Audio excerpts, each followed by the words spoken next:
যুবকদের জন্য হাদিস থেকে 6টি বিষয় বলবো, যে 6টি বিষয়ে যদি আপনি বাস্তবায়ন করতে পারেন আপনার জীবনে, তাহলে সফলতা দৌড়ে দৌড়ে আপনার কাছে আসবে। কোন সুবহানাল্লাহ। অর্থাৎ জীবনে সফল হতে হলে যে 6টি জিনিস আপনি কখনো করবেন না, এই বিষয় বলবো। আর বৃদ্ধ বাবাজিরা যারা আছেন, স্ত্রী আমাদের সকলের ঘরেই আছে, ঠিক না? স্ত্রীদের সাথে খারাপ ব্যবহার করলে মানুষের জীবনে 2টি বিপদ নেমে আসে। এই বিষয় নিয়ে আলোচনা করব। আর থার্ড আর একটা বিষয় নিয়ে আলোচনা করব, সেটা হচ্ছে শয়তান আমাদেরকে কিভাবে আসলে প্রতারিত করে, বাস্তবতার সাথে উদাহরণ দিয়ে এই 3টি বিষয় এবং শয়তানের বংশধর বলতে শয়তানের ওয়ারিস যারা আছে তাদের কার কি কাজ, এই বিষয়ে আজকে আলোচনা করব। সবাই পড়ে ইনশাআল্লাহ। আমি শুরু করছি আকাশের নিচে জমিনের উপরে সবচেয়ে গুরুত্বপূর্ণ একটি কথা দিয়ে। এই কথাটি হলো মহান আল্লাহ রাব্বুল আলামিন তামাম বিশ্ববাসীর জন্য, দুনিয়ার সকল মানুষের জন্য আল্লাহর পক্ষ থেকে সর্বশেষ যে কথাটি, অর্থাৎ এই উপদেশের পরে আল্লাহর পক্ষ থেকে মানুষের জন্য আর কোনো উপদেশ আসে নাই। কোরআনুল কারীমের সর্বশেষ আয়াত সূরাতুল বাকারা 282 নম্বর আয়াত। আমরা যখন বাড়ি থেকে কোনো জায়গায় বের হয়ে চলে যাই, আমরা যাওয়ার সময় আমাদের স্ত্রী, আমাদের আত্মীয় স্বজনদের উদ্দেশ্যে যাই বলে যাই, সর্বশেষ যে কথাটি গুরুত্বপূর্ণ সেটা কিন্তু আবার বলে যায়, ঠিক কিনা? আপনারা আমার কথা বোঝেন তো? গুরুত্বপূর্ণ কথাটি কিন্তু মানুষ দ্বিতীয়বার আরেকবার বলে যায়। তো আল্লাহ তাআলা মানুষের জন্য সর্বশেষ যে কথাটি, ওইটা আমাদের শোনার দরকার আছে না নাই? এইটি দিয়ে আজকের আলোচনা শুরু করলাম। আল্লাহ পাক রব্বুল আলামিন বললেন, আত্তাকু ইয়াওমান তুরজাউনা ফীহি ইলাল্লাহ। মানুষ ওই দিনের কথা স্মরণ করো যেদিন তোমাদের সবাইকে আমার কাছে ফিরে আসতে হবে। কোন সুবহানাল্লাহ। এটি সবচেয়ে গুরুত্বপূর্ণ কথা। আপনার কান দিয়ে আজ পর্যন্ত আপনি যাই শুনেছেন, আল্লাহর কসম করে বলছি, এর চেয়ে গুরুত্বপূর্ণ কথা আর হতে পারে না। কারণ এটাই চিরসত্য, আমাদের সবাইকে চলে যেতে হবে, ঠিক কিনা? মরণ থেকে পালাও তুমি, মরণ তোমায় লইবে ঘিরি, যদিও শুধু আকাশ প্রাণে লুকাও হেথায় লাগিয়ে সিঁড়ি। এ মহারোগের নেই চিকিৎসক, নেই কোনো ঔষধ জগতে, যতই খুঁজিয়া বেড়াও না কেন পারবে না তুমি মরণকে ফেরাতে, ঠিক কিনা?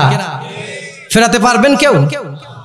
আপনার দাদার কাছেও এসেছিল, আপনার বাবার কাছেও এসেছিল, আল্লাহর কসম করে বলছি আপনার কাছেও আসবে।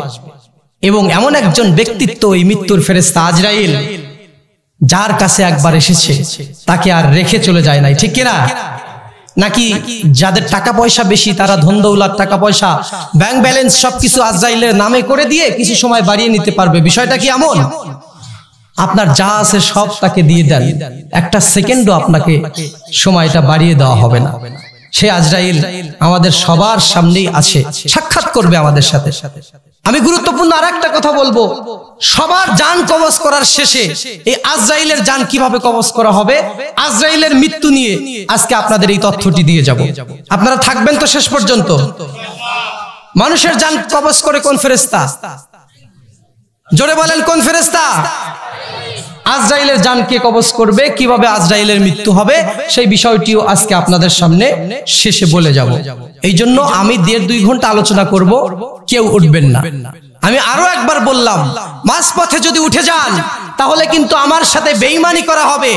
আল্লাহর কোরআনের মাহফিলে এসে যদি বক্তার সাথে বেঈমানি করেন, ভাই বিষয়টা কিন্তু কেমন হয়ে গেল, ঠিক কিনা? বেঈমানি করবেন আপনারা ইনশাআল্লাহ। আমরা সবাই পড়ি ইনশাআল্লাহ। আল্লাহ রাব্বুল আলামিন তামাম বিশ্ববাসীর জন্য, পৃথিবীর সকল মানুষের জন্য বললেন, আত্তাকু ইয়াওমান তুরজাউনা ফীহি ইলাল্লাহ।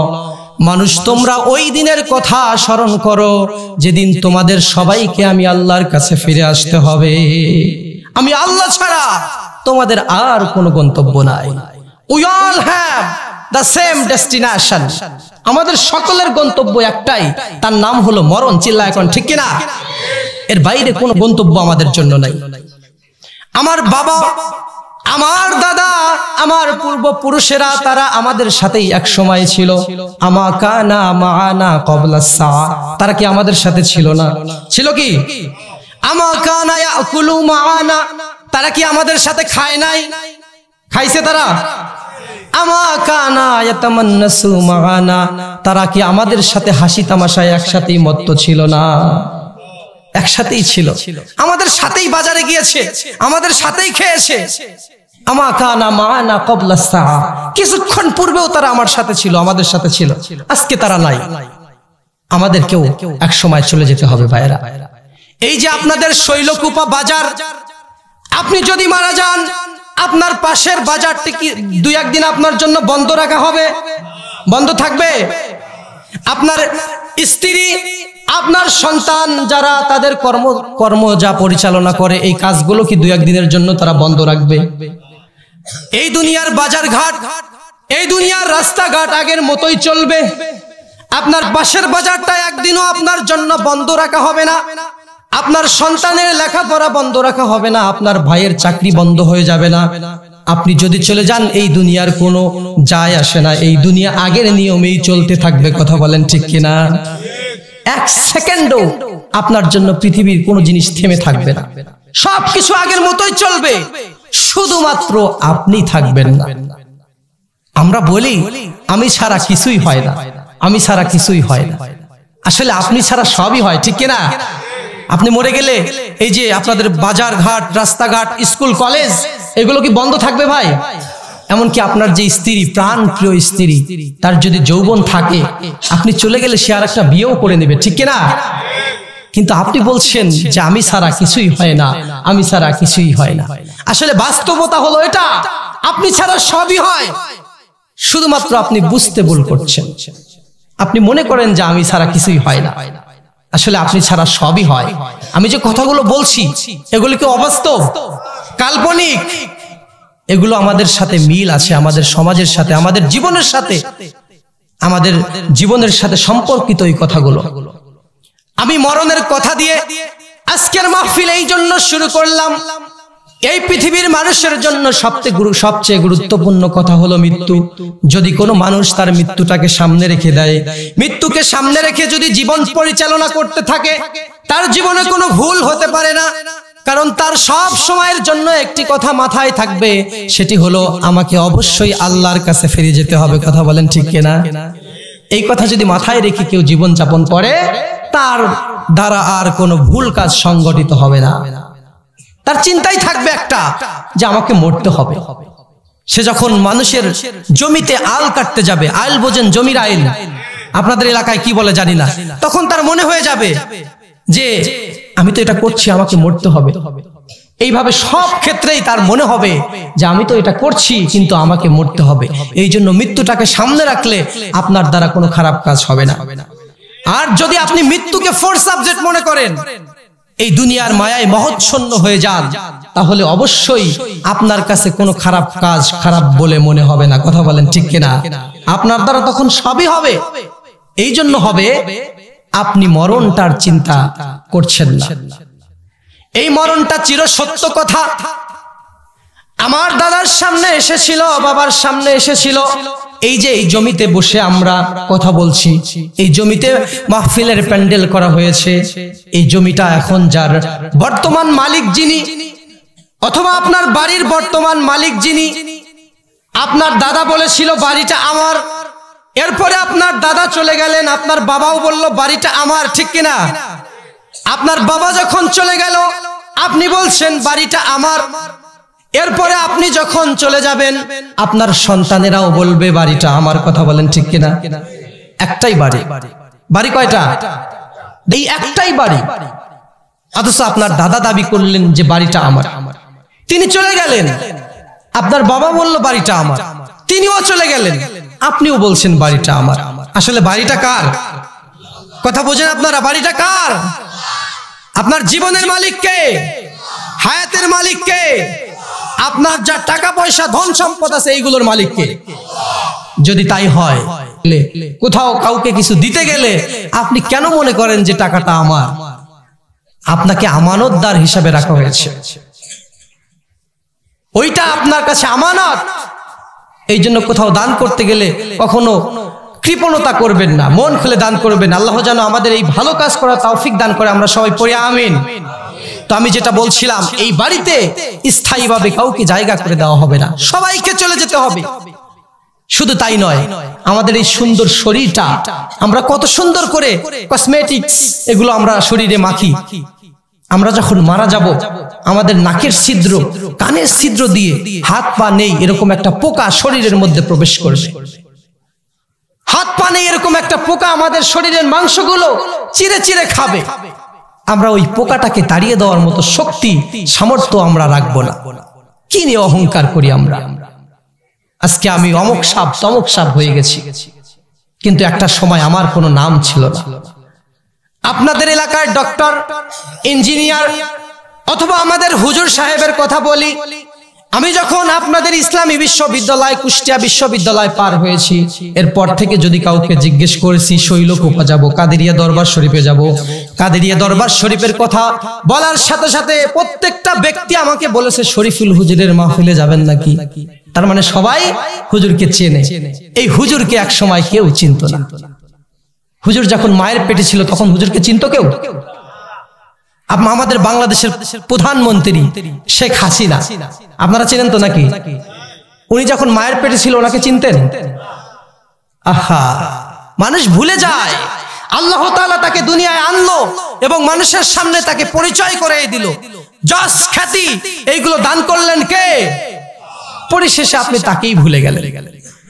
এই জন্য আল্লাহ পাক রব্বুল আলামিন বললেন, আফাহাসিবতুম আন্নামা খালাকনাকুম আবাসাও ওয়া আন্নাকুম ইলাইনা লা তুরজাউন।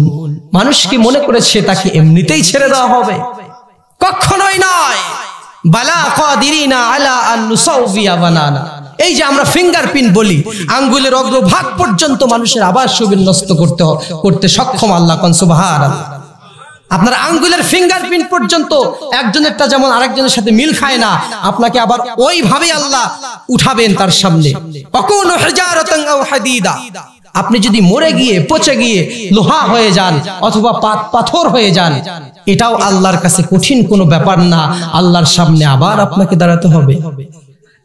ওই হিসাব করে আমাদেরকে প্রত্যেকটা পদক্ষেপ নিতে হবে, প্রতিটা পা আমাদেরকে হিসাব করে ফেলতে হবে। অবশ্যই মরণ আমাদের সামনে চলে আসবে। এই দুনিয়া আমাদের থাকার জায়গা নয়। এই দুনিয়া একটা পরনারীর মতো। কিসের মতো? আমি বুঝিয়ে বলছি। কিসের মতো বললাম? পরের বউ। বোঝেন তো? এই ভাষা সবাই বোঝে, সব এলাকায় বোঝে। অন্যের স্ত্রী, পরের বউ। কি জন্য পরের বউয়ের মতো বললাম? দৃষ্টান্তটি লক্ষ্য করুন। অন্যের স্ত্রী যতই চিতাকর্ষক নয়নবিরাম হোক না কেন, খামাখা যদি তার দিকে তাকিয়ে থাকেন সারাদিন, এতে আপনার কোনো লাভ আছে? সে তো অন্যের স্ত্রী, আপনি তাকে কখনো কাছে পাবেন না। শুধু তার দিকে তাকিয়ে থেকে আপনি আপনার ঈমানের ক্ষতি করছেন, আপনি গুনাহ করছেন, আপনি তার দিকে আকৃষ্ট হয়ে আপনার নিজের ক্ষতি করছেন। এই দুনিয়াটাও ঠিক একই রকম। খানাতহু ফুরুজুল্লাহ সাবিন। আপনার মুষ্টির, আপনার আঙ্গুলের ফাঁক দিয়ে দুনিয়া বের হয়ে চলে যাবে, আপনি দুনিয়ার নাগাল পাবেন না। এই দুনিয়াও পরনারীর মতো। আপনি যত দুনিয়ার দিকে আকৃষ্ট হবেন, আপনি তত আখিরাত থেকে সরে যাবেন। আপনার আসল গন্তব্য কিন্তু আখিরাত। আপনি মনে করেন এখান থেকে ঢাকাতে যাবেন, যেতে হয় আপনাদের লালন শাহ সেতু দিয়ে নাকি? এখন লালন শাহ সেতুর ওখানে গিয়ে আপনারা গাড়িটা একটু থামিয়েছেন, একটু চা পান খাবেন, কিন্তু আপনি যদি মনে করেন যে ওখানেই আমার বাড়ি করে থাকতে হবে, আমি তো যাব ঢাকা, ওটাই আমার আসল গন্তব্য, আপনি লালন শাহ ব্রিজে গিয়ে কি আপনি আপনার জন্য বাড়ি করবেন? কারণ অল্প সময় সেখানে থাকবেন, সীমিত সময়। এই দুনিয়াটাও ঠিক একই রকম, আমাদের চলে যেতে হবে। ছোট্ট একটি গল্প বলছি। হযরতে মূসা আলাইহিস সালামের সময় একটা বুড়ি রাস্তা দিয়ে যাচ্ছে আর কান্না করছে। রাস্তা দিয়ে যাওয়ার সময় অঝর নয়নে বুড়ি যখন কান্না করছে, হযরত মূসা আলাইহিস সালাম তাকে জিজ্ঞেস করলেন, বুড়িমা তুমি কান্না করো কেন? এবার বুড়িমা বলছেন, আমি কান্না করি এই জন্য আমার একটি ছেলে মারা গিয়েছে। এবার যখন ছেলে মারা গিয়েছে এই কথা বললেন, হযরতে মূসা আলাইহিস সালাম বললেন, তোমার ছেলের বয়স কয় বছর? বুড়িমা তখন বলল, আমার 500 বছরের একটি ছেলে মারা গেছে। জোরে বলেন, কয় বছরের ছেলে? আরো জোরে, কয় বছর? 500 বছরের ছেলে মারা গেছে, এই জন্য বুড়ি কান্না করে। আমাদের হায়াত কয় বছর? 50-60। আচ্ছা, বুড়িমা বললেন 500 বছরের ছেলে মারা গেছে। এবার হযরতে মূসা আলাইহিস সালাম বলছেন 500 বছরের ছেলে মারা গেছে, এই জন্য তুমি কান্না করো। এমন একটা সময় আসবে আখিরি জামানা, আখিরি নবীর উম্মত গুলো তারা হায়াত পাবে 50 থেকে 60 বছর। তখন বুড়িমা বলেছিল 50-60 বছরের জন্য মানুষ আবার ঘর বাড়ি করবে নাকি? তারা ঘর বাড়িও করবে? 50-60 বছরের জন্য আবার ঘর বাড়ি করা লাগে নাকি? আমাদের হায়াত যদি 50-60 বছর হতো, আমরা গাছতলায় 50 বছর পার করে দিতাম। কোন সুবহানাল্লাহ। তাদের ঈমান কেমন ছিল? 50 বছর গাছতলায় পার করে দিত। আমরা এই 50 বছর 40 বছর 60 বছরের জিন্দেগির জন্য কি করছি? 10 তলা 20 তলা।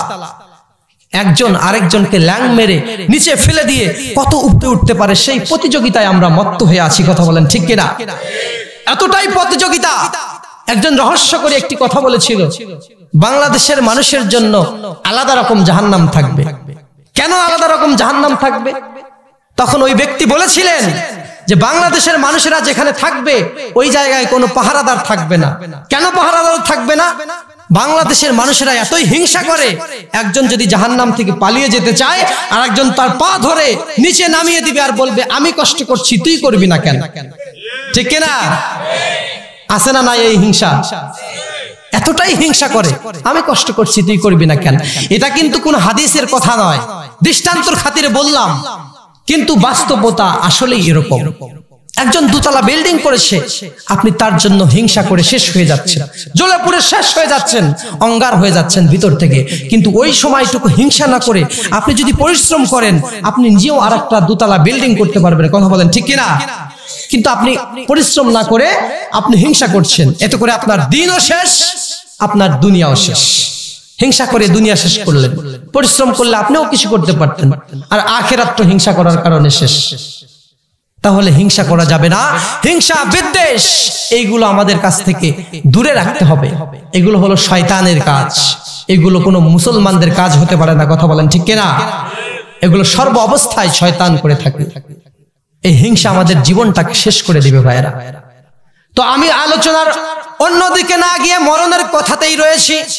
এই মরণটা যদি আমাদের সামনে চলে আসে, যে কোনো মুহূর্তে আমাদের কাছে মরণ চলে আসতে পারে। কথা বলেন ঠিক কিনা? এই যে মাহফিলে বসে আছি, এই মাহফিলের প্যান্ডেলের বাইরে মৃত্যু আমাদের জন্য অপেক্ষারত থাকতে পারে। কথা বলেন ঠিক কিনা? অপেক্ষায় থাকতে পারে মৃত্যু, আজরাইল আমাদের অপেক্ষায় থাকতে পারে, মাহফিলের বাইরেই থাকতে পারে। এমন একটা অবস্থা হয় মানুষের। লক্ষ্য করুন, আপনার শক্তিশালী ভাই, আপনার শক্তিশালী সন্তান আপনার পাশে বসে আছে, সন্তানের উরুর উপরে মাথা দিয়ে অসুস্থ বাবা শুয়ে আছে, বাবা অসুস্থ, মৃত্যু সজ্জায়, সন্তান ফল টুকরো টুকরো করে বাবার মুখে তুলে দিচ্ছে। ঠিক ওই সময় আজরাইল এসে হাজির। একজন শক্তিশালী ভাই, শক্তিশালী ছেলে তার পাশেই বসে আছে। যেই ছেলে আপনার সাথে থাকলে আপনাদের এই শৈলকুপা ছেড়ে আপনি যদি আমাদের বগুড়া জেলা বা অন্য জেলায়ও চলে যান, আপনার কিন্তু ভয় লাগবে না, কারণ আপনজন আপনার সাথে আছে। ঠিক কিনা? ওই ভাই, ওই ছেলে আপনার সাথে আছে জন্য আপনি বাংলাদেশ ছেড়ে অন্য কান্ট্রিতে চলে গেলে, অন্য দেশে চলে গেলেও আপনার ভয় লাগবে না, কারণ আমার আপনজন আমার সাথে আছে। কিন্তু সেই ভাই, সেই আপনজন আপনার পাশে বসে আছে, সেই সন্তানের উরুর উপরে মাথা দিয়ে আপনি শুয়ে আছেন, ঠিক ওই মুহূর্তে আজরাইল আপনার সামনে এসে হাজির হয়ে গেল। আপনি শুধু বলবেন, সন্তানেরা এত টাকা পয়সা তোকে দিয়ে গেলাম, এত সম্পত্তি তোদের জন্য রেখে গেলাম, ওই দেখ কে যেন এসেছে আমাকে নিয়ে যাওয়ার জন্য, মেহেরবানি করে তাকে একটু তাড়িয়ে দে, তাড়িয়ে দে, তাড়িয়ে দে। আপনার সন্তানেরা সেদিন আপনার কোনো উপকার করতে পারবে না, কোনো উপকারে আসবে না আপনার সন্তানেরা। এটাই হলো বাস্তবতা। আমাদেরকে চলে যেতেই হবে, কেউ আমাদের আপন নয়। একমাত্র আমাদেরকে স্বার্থ ছাড়া যিনি ভালোবাসেন, চিল্লায় বলেন তিনি কে? আল্লাহই ভালোবাসেন। আপনার স্ত্রী, আপনার সন্তান, আপনার পরিবার আপনাকে ভালোবাসে, তাদের কোনো না কোনো প্রয়োজনের জন্য তারা আপনার সাথে কানেক্টেড রয়েছে, প্রয়োজনের খাতিরে। প্রয়োজন ছাড়া আমাদেরকে একজনই ভালোবাসেন, তিনি হলে আমাদের রব। তিনি রব ছাড়া, আমাদের প্রয়োজন ছাড়া কেউ ভালোবাসে না। আপনার রব আপনাকে কতটা ভালোবাসে লক্ষ্য করুন। আপনি যখন কোনো গুনাহ করে ফেললেন, কোনো অন্যায় করে ফেললেন, ওই অন্যায়ের কথা, ওই গুনার কথা আপনার আল্লাহ কি দুনিয়ার মানুষের সামনে বলে দেয়? বলে দেয়? আপনার পরিবারের সামনে প্রকাশ করে দেয়? বলে দেয় না। বললে আপনার পরিবার আপনাকে সম্মান করবে না, আপনার সমাজের লোক আপনাকে সম্মান করবে না। এই জন্য আপনার অপরাধের কথা, আপনার গুনার কথা আল্লাহ পাক রব্বুল আলামিন বলেন সুম্মা ইউখাফুনা, আমি আমার বান্দার গুনাহগুলোকে প্রথমে গোপন রেখে দেই। কোন সুবহানাল্লাহ। এরপরে আল্লাহ রাব্বুল আলামিন বলেন সুম্মা ইনাদিনা, আমার বান্দা যখন গুনাহ করে ফেলে আমি সর্বপ্রথম গুনাহটাকে গোপন রেখে দেই। অতঃপর সুম্মা ইনাদিনা, আমি বান্দাকে ডাকতে থাকি। কে ডাকে আমাদের? জোরে বলেন। আল্লাহ ডাকতে থাকেন। যখন ডাক দেন আমাদের মনের মধ্যেও অনুশোচনা চলে আসে। আমরা যখন আমাদের গুনার কারণে ব্যথিত হয়ে, আমাদের গুনার কারণে লজ্জিত হয়ে আল্লাহর দরবারে দ্বারস্থ হয়ে যাই, আল্লাহর দরবারে যখন ক্ষমা চাই, আল্লাহ রাব্বুল আলামিন বলেন সুম্মা ইউহিব্বুনা, যখন আমার বান্দারা আমার জন্য ক্ষমা, আমার কাছে ক্ষমা প্রার্থনা করে, আমার বান্দার প্রতি আমার ভালোবাসা শুরু হয়ে যায়। কোন সুবহানাল্লাহ। প্রথমে গুনাহটাকে গোপন রেখে দিলাম, এরপরে বান্দা যখন ডাকলো, বান্দার প্রতি ভালোবাসা তৈরি হয়ে গেল। অতঃপর আমার বান্দাদেরকে আমি গোপনে গোপনে আমার বান্দাদের সব গুনাহগুলোকে আমি মাফ করে দিলাম। কোন সুবহানাল্লাহ। এরপর যখন আমরা তার কাছে ক্ষমা চাইলাম, এরপর তিনি আমাদের প্রতি ভালোবাসা দেখানো শুরু করলেন। অতঃপর তিনি আমাদেরকে মাফ করে দিলেন। কোন সুবহানাল্লাহ। কতটা দয়াময় তিনি। আপনি সকালবেলা তার দেওয়া রিজিক খেয়ে, সকালে পেট ভরে ভাত খেয়ে বাড়ি থেকে বের হয়ে চলে গেলেন। আবার যখন সন্ধ্যাবেলা খাবার জন্য আসলেন, মাঝখানে অনেক ওয়াক্ত নামাজের জন্য আপনাকে ডাকা হয়েছে। দুনিয়ায় এমন কে আছে যার কথা না শুনলেও তিনি আপনাকে ভালোবাসবেন? এমন কেউ আছে? কিন্তু আল্লাহ দেখেন, সকালবেলা আপনাকে পেট ভরে খাইয়ে দিলেন, সারাদিন আল্লাহর নাফরমানি করলেন। আবার যখন রাত্রিবেলা আপনি বাসায় আসলেন, আপনার জন্য খাবারের ব্যবস্থা করে দিলেন কে? কোন সময় রাগ করে আপনার খাবার বন্ধ করে দিলেন না। এই দুনিয়ার কোন চেয়ারম্যান, এই দুনিয়ার কোন মেম্বার, এমপি, মন্ত্রীর কাছে যদি আপনি কোনো অপরাধ করে ফেলেন, যদি কোনো অন্যায় করে ফেলেন, সকাল বেলা তার কাছে কোনো অন্যায় করলে বিকেল বেলা তার বাড়ির কাজ দিয়ে আপনি হাঁটতে পারবেন না। কথা বলেন ঠিক কিনা?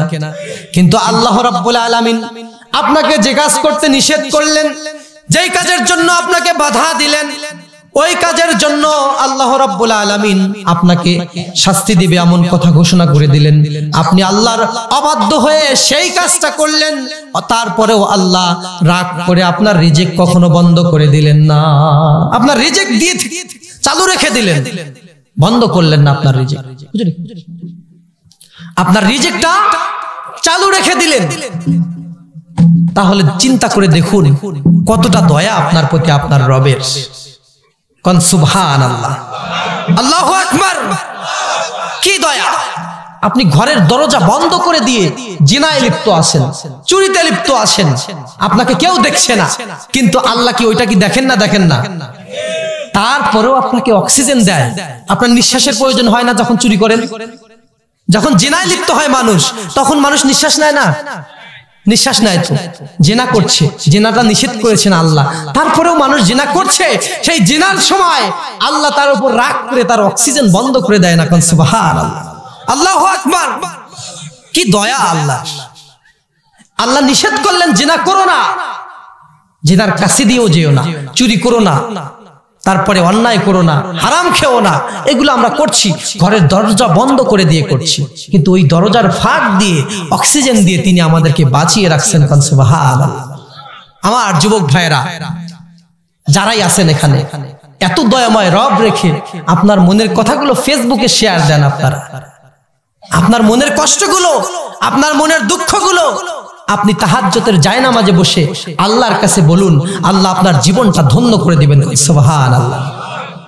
এই জন্য দুনিয়ার মানুষের কাছে ভুল জায়গায় গিয়ে আবদার করে লাভ নাই ভাইরা। মনের কথা বলবেন আল্লাহর কাছে। আল্লাহ চাইলে আপনার জীবনটাকে সুন্দর করে দিতে পারে। সুবহানাল্লাহ। এই জন্য আমার ভাইরা, আলোচনার শুরুতে আমি যে বলেছিলাম, যারা জীবনে সফল হতে চান তাদের জন্য 6টি কাজ কখনো করা যাবে না।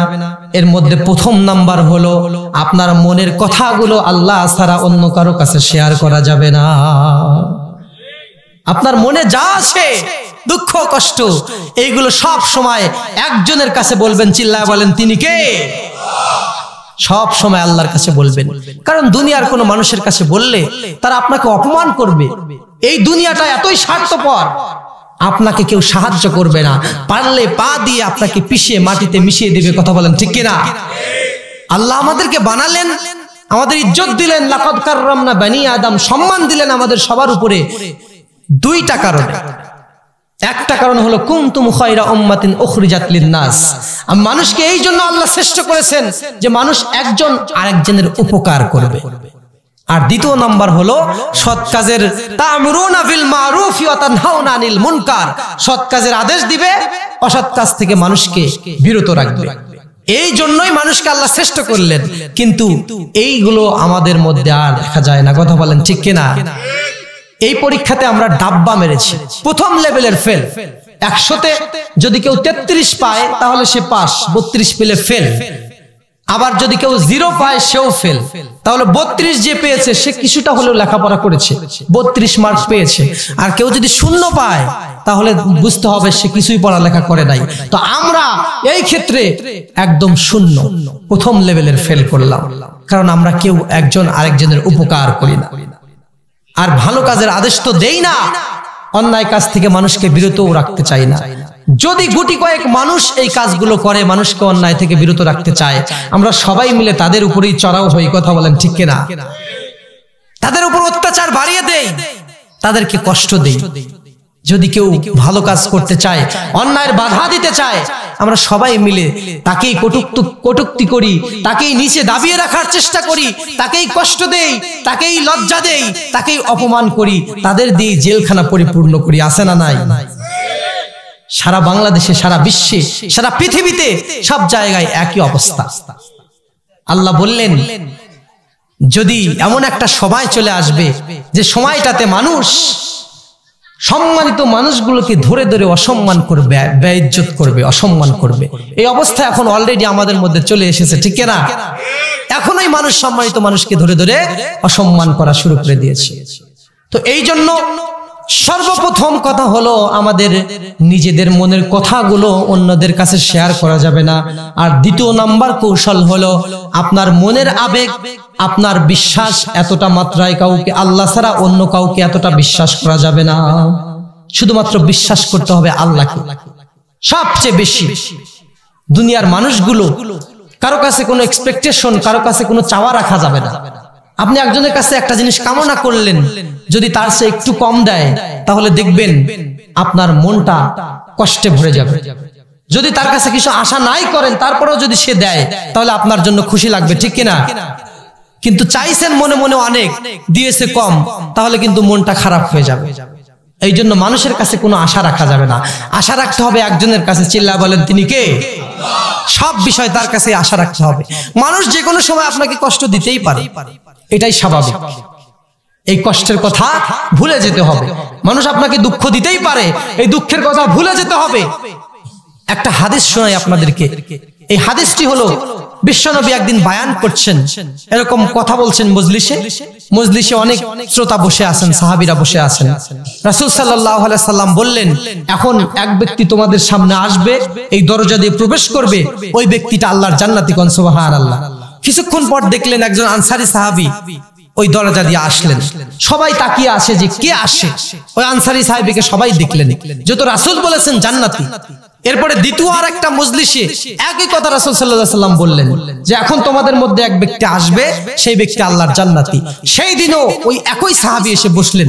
এভাবে তৃতীয় দিনও যখন আরেকটা মজলিসে একই কথা বললেন, ওই দিনও ঠিক ওই সাহাবী এসেই ওই মজলিসে বসলেন। এখন পর পর 3 দিন রাসূল যখন বললেন যে এখন তোমাদের মধ্যে একজন ব্যক্তি আসবে, এই ব্যক্তিটা আল্লাহর জান্নাতি, সবাই ওই ব্যক্তিকে দেখে অনেকে চিন্তা করলো এই ব্যক্তির কি আমল। আল্লাহর রাসূল তাকে 3 বার জান্নাতি বলে ঘোষণা করলেন, তাহলে ওর কি আমল এটা দেখার দরকার আছে না নাই? আল্লাহর নবীর সাহাবী, আমি 3 দিন তোমার বাড়িতে মেহমান হয়েছিলাম তোমার আমল দেখার জন্য। আমিও তো ঈশার নামাজ পড়ি, যখন তাহাজ্জুদের সময় হয় তাহাজ্জুদের নামাজ পড়ি, আবার ফজরের যখন সময় হয় গিয়ে ফজরের নামাজ আদায় করি। মাঝখানে তুমিও যা করো আমিও তা করি। তাহলে আল্লাহর রাসূল তোমাকে জান্নাতি বলে ঘোষণা দিলেন, তোমার স্পেশাল এমন কি আমল আছে ওইটা তুমি আমাকে বলো। তোমার কোনো আমল আছে কিনা, আমি তো দেখতে পেলাম না। তখন আল্লাহর নবীর সাহাবী বললেন, আমি স্পেশাল তেমন কোনো আমল করি না, ঈশার নামাজ পড়ে এসে ঘুমাই, তাহাজ্জুদ পড়ি, এরপরে ফজরের নামাজ পড়ি, এগুলো তো তোমরা সবাই করো, এই নরমাল আমল, সাধারণ এই আমল। কিন্তু আল্লাহর রাসূল কি কারণে আমাকে জান্নাতি বলে ঘোষণা দিলেন আমি জানি না। আমি যখন রাত্রে বিছানায় ঘুমাতে যাই, আমি আমার মন থেকে প্রত্যেকটা মানুষকে ক্ষমা করে দিয়ে নিষ্পাপ একটা মন নিয়ে বিছানায় ঘুমানোর জন্য যাই। কোন সুবহানাল্লাহ। একজন আমাকে কটু কথা বলেছে, একজন আমাকে গালি দিয়েছে, আমি যখন রাত্রে ঘুমাতে যাই তার জন্য মনে কোনো হিংসা রাখি না, তার জন্য মনে কোনো কষ্ট রাখি না, আমি তাকে ক্ষমা করে দিই বলে ঘোষণা দিতে পারেন। অর্থাৎ এই ছাড়া আমার কোনো আমল নাই। তার মানে আপনি চিন্তা করে দেখুন এই হিংসাটা মানুষের কত বড় ক্ষতি করে। শুধুমাত্র হিংসা নাই ওই সাহাবীর মনে।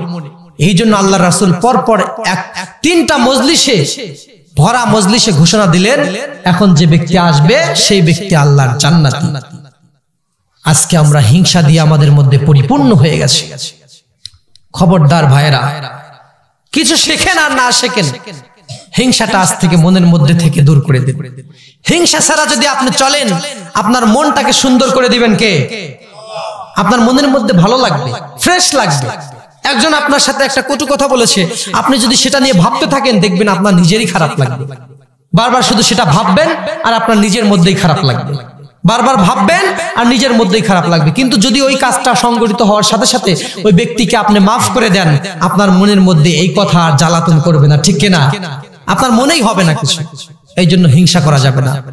3 নাম্বার কথা সফল হওয়ার জন্য, সেটি হলো মনের মধ্যে কোনো হিংসা রাখা যাবে না। 6টা বিষয় বলেছিলাম, 3টা শেষ করলাম। মনের মধ্যে কোনো হিংসা রাখা যাবে না, হিংসা ছাড়া জীবন গড়তে হবে।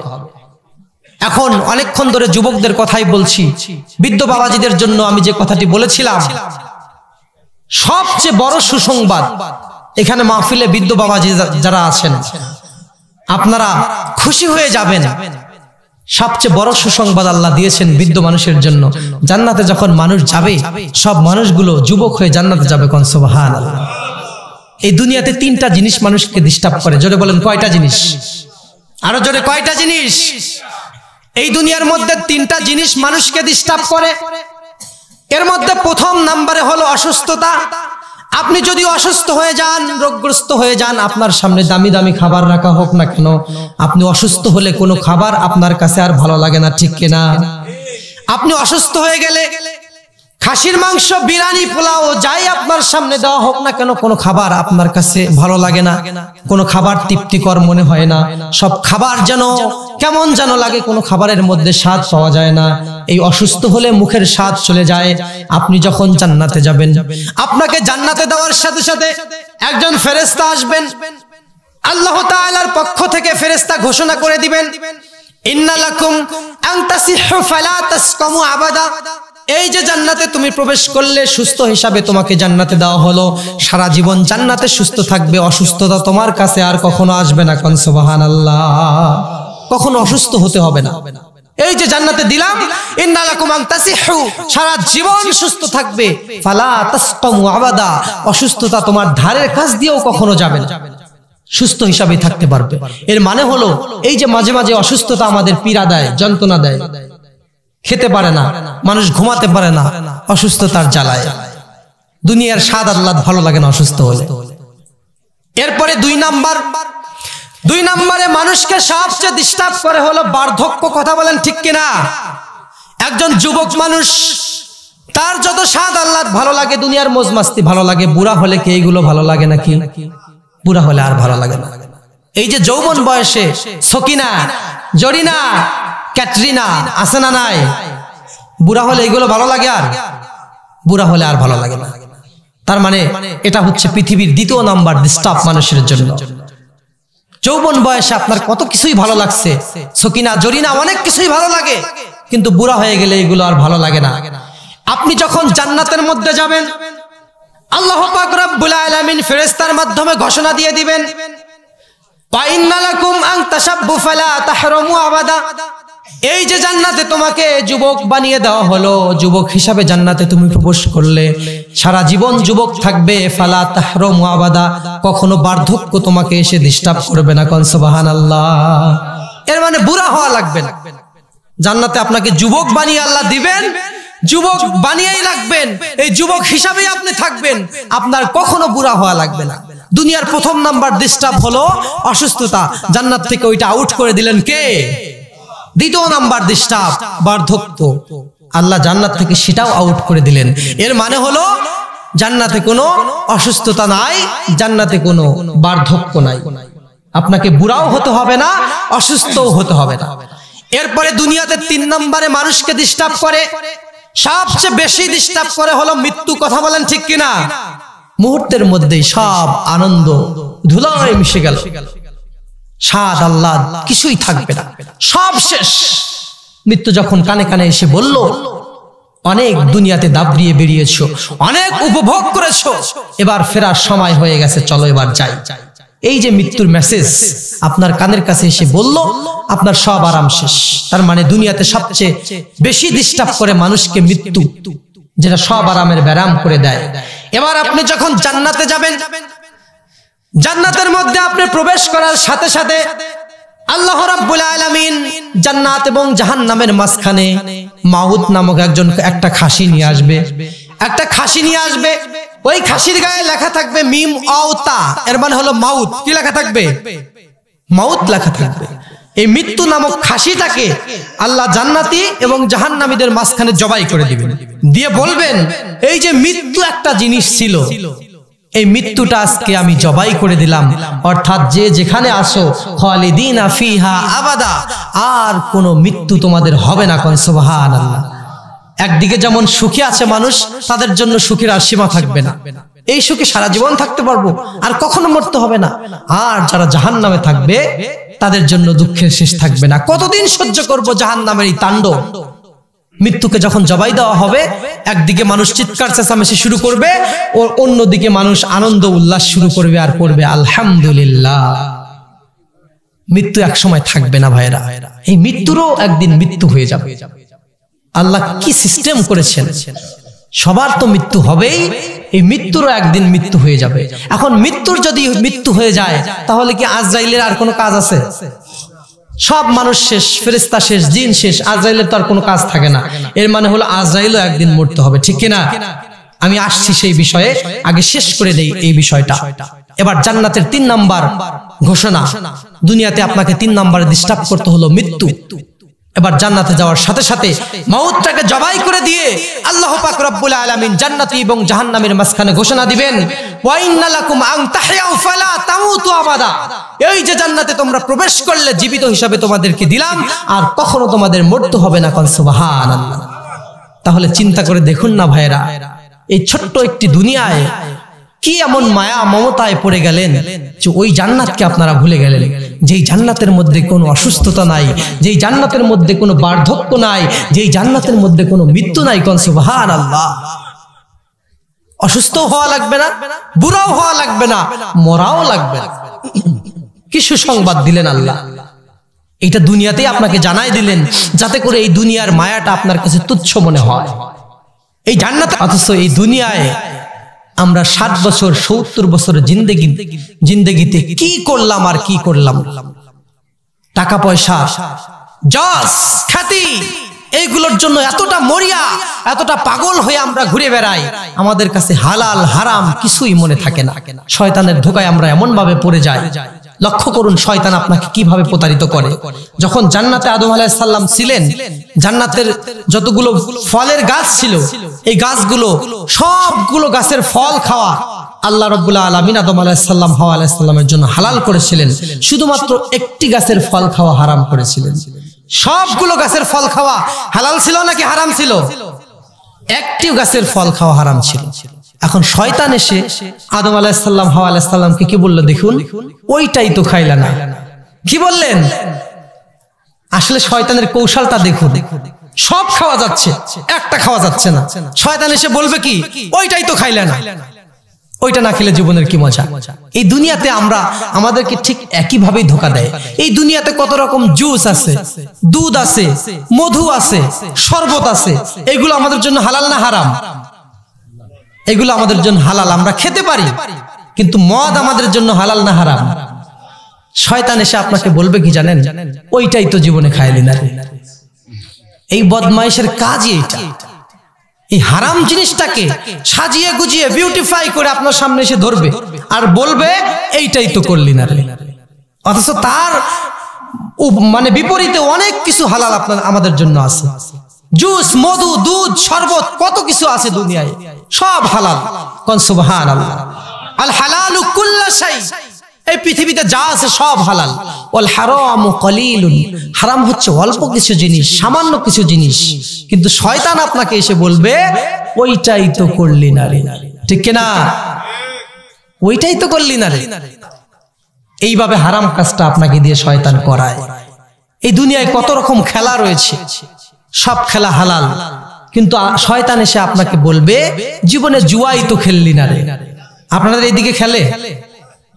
শয়তান এসে বলবে ওইটাই তো খেললি না। এই দুনিয়াতে কত মাংস, গরু, হাঁস, মুরগি, ছাগল সব আমরা খেতে পারি। শয়তান এসে বলবে শুকরের মাংসই তো জীবনে খাইলি না, একবার টেস্ট কর না, একবার খেয়েই দেখ। এইভাবে আপনাকে প্রতারিত করে। এই জান্নাতের যত নাজ নিয়ামতের কথা বললাম, শয়তান আপনাকে ওইটা ভুলিয়ে দিয়ে এই দুনিয়ার ছোট্ট দুনিয়াটাকে আপনার সামনে তুলে ধরবে। দুনিয়া কত তুচ্ছ আপনি কল্পনাও করতে পারবেন না। এই দুনিয়া শুরু, উৎপত্তি হয়েছে আদনা শব্দ থেকে। আরবিতে আদনা শব্দ থেকে দুনিয়ার উৎপত্তি। আদনা মানে হলো তুচ্ছ, নিকৃষ্ট, যার কোনো দাম নাই, পচা জিনিস, বাজে জিনিস, এটা হলো আদনা। এই আদনা থেকে দুনিয়ার উৎপত্তি, তার মানে দুনিয়ার কোনো দাম নাই। কতক্ষণ ঠিক কিনা? এই দুনিয়াকে সাজিয়ে গুজিয়ে শয়তান আপনার সামনে ধরলো, ধরে জান্নাতের এত নাজ নিয়ামত এইগুলো আপনার কাছে তুচ্ছ মনে করে দিল। আপনাকে বলল দুনিয়ায় রাজত্ব করতে হবে, দুনিয়ায় টিকে থাকতে হবে, দুনিয়ায় সম্মান অর্জন করতে হবে, দুনিয়ায় টাকা অর্জন করতে হবে, দুনিয়ায় কে কত পারো একজন আরেকজনকে নিচে ফেলে উপরে উঠে যেতে হবে। এই প্রতিযোগিতা আপনার মধ্যে শুরু করে দিল। আপনি এই জন্য আপনার ভাই বন্ধু কাউকে দেখছেন না, টাকার জন্য ভাইয়ের মাথায় ভাই বাড়ি দিচ্ছে, কিন্তু বাড়ি দেওয়ার একটু পর শয়তান যখন ওর সামনে থেকে মাথা থেকে চলে গেল, তখন ও চিন্তা করছে আহারে কি করলাম, আমারই তো ভাই। প্রত্যেকটা মানুষের খারাপ কাজ করার পরে একটু অনুশোচনা হয়, সবার মধ্যেই হয় যে আসলে এই অন্যায়টা কেন করলাম। অনুশোচনা এই কারণে হয় যখন শয়তান আপনার সাথে থাকে না, কিন্তু যতক্ষণ শয়তান আপনার সাথে থাকে ততক্ষণ ভাইয়ের মাথায় বাড়ি না দেওয়া পর্যন্ত আপনাকে ছাড়ে না, তাড়াতাড়ি মার। রাগ বেশি থাকলে আরো বেশি বাড়িয়ে দেয়। বাড়ি দেওয়া শেষ, মাথা ফেটে দুভাগ, শয়তান নাই, চলে যাবে। যদি ওই সময় শয়তান থাকতো, মানুষ শয়তানের মাথাতে বাড়ি দিত, ঠিক কিনা? শয়তানকে যদি মানুষ দেখতে পেত, কেউ ছেড়ে দিত তাকে। কিন্তু কিয়ামতের দিন শয়তানের সাথে দেখা হয়ে যাবে। কথাটি কার? আল্লাহর কথা। মানুষেরা সেদিন বলবে রব্বানা আরিনাল লাযিনা আদাল্লানা মিনাল জিন্নি ওয়াল ইনস। আল্লাহ আমাদের ওই সকল ব্যক্তিদেরকে দেখায় দেন যাদের কারণে আমরা জাহান্নামে এসেছি, মানুষ এবং জিনের মধ্যে থেকে। তাহতা আকদামিনা লিয়াকুনা মিনাল আসফালিন, তাদেরকে পায়ের নিচে রেখে তারপরে আমরা জাহান্নামে যাব। এই কথা যখন বলবে তখন শয়তানের সাথে মানুষকে দেখা করায় দেওয়া হবে। এবার শয়তানকে যখন মানুষ দেখবে সবাই জোরে গিয়ে তাকে ধরবে, চারদিক থেকে ঘিরে নেবে, তোর কারণেই তো জাহান্নামে এসেছি। শয়তানকে মানুষ বলবে তোর কারণেই তো জাহান্নামে এসেছি। সেদিন শয়তানকে দেখতে পাবে, শয়তানের সাথে কথা বলতে পারবে মানুষ। যখন তাকে ধরা হবে যে তোর কারণেই জাহান্নামে এসেছি, তখন শয়তান কি বলবে? এই কথা কোরআনের মধ্যে আছে না নাই? আল্লাহ এত বছর আগে, আপনার ১৫০০ বছর আগে কোরআনের মধ্যে এটা লিপিবদ্ধ করে দিয়েছেন।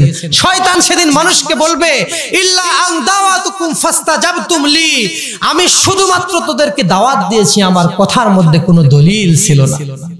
ভাইরা আমার, বোনেরা আমার, দিলাম একটা ডাক, সামনে দেখা নাই, পিছনে দেখা নাই, দিলাম তার পিছে আমরা দৌড়, ঠিক কিনা? এমন নেতার পিছে যাওয়া হয়, ওই নেতা মারা গেলে কবরে যখন যাবে ফেরেশতারা পর্যন্ত আশ্চর্য হয়ে যাবে, তুই শ্মশান রেখে কবরে কেন আসছিস? তার মানে দাড়ি নাই, টুপি নাই, কিচ্ছু নাই, দেখে বোঝা যায় না মুসলিম কিনা। তার পিছনে আমরা দৌড়াই।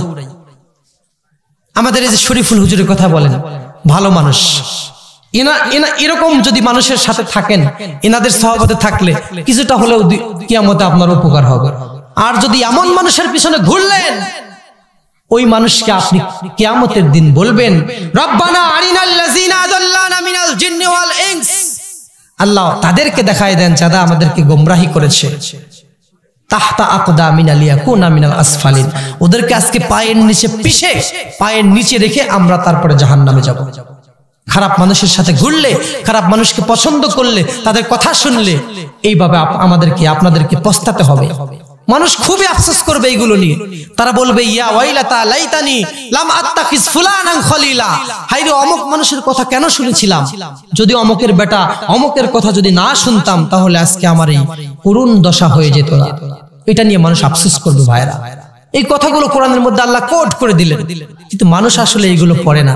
আজকে ওয়াজ মাহফিলের জগতে এমন একটা অবস্থা হয়ে গেছে, কি কাহিনী বলে যার কোনো ভিত্তি নাই, এরকম কাহিনী বলে চলে যায়। আপনি ঘটনা বলতে পারেন 2-4 মিনিট, কিন্তু তার মধ্যে শিক্ষা থাকতে হবে। কথা বলেন ঠিক কিনা?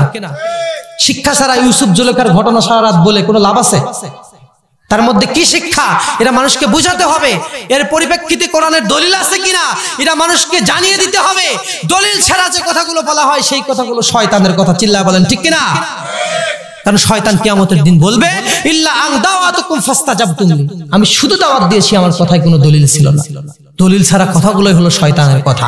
আলেম ওলামা যারা বলে, আলেম ওলামা যে কথাগুলো বলে কোরআন থেকে বলে, হাদিস থেকে বলে, হুজুরেরা যে বলে, আমাদের পীর সাহেব হুজুরেরা যা বলে, আলেম যা বলে, হাফেজ যা বলে, এইগুলো হলো কোরআনের কথা।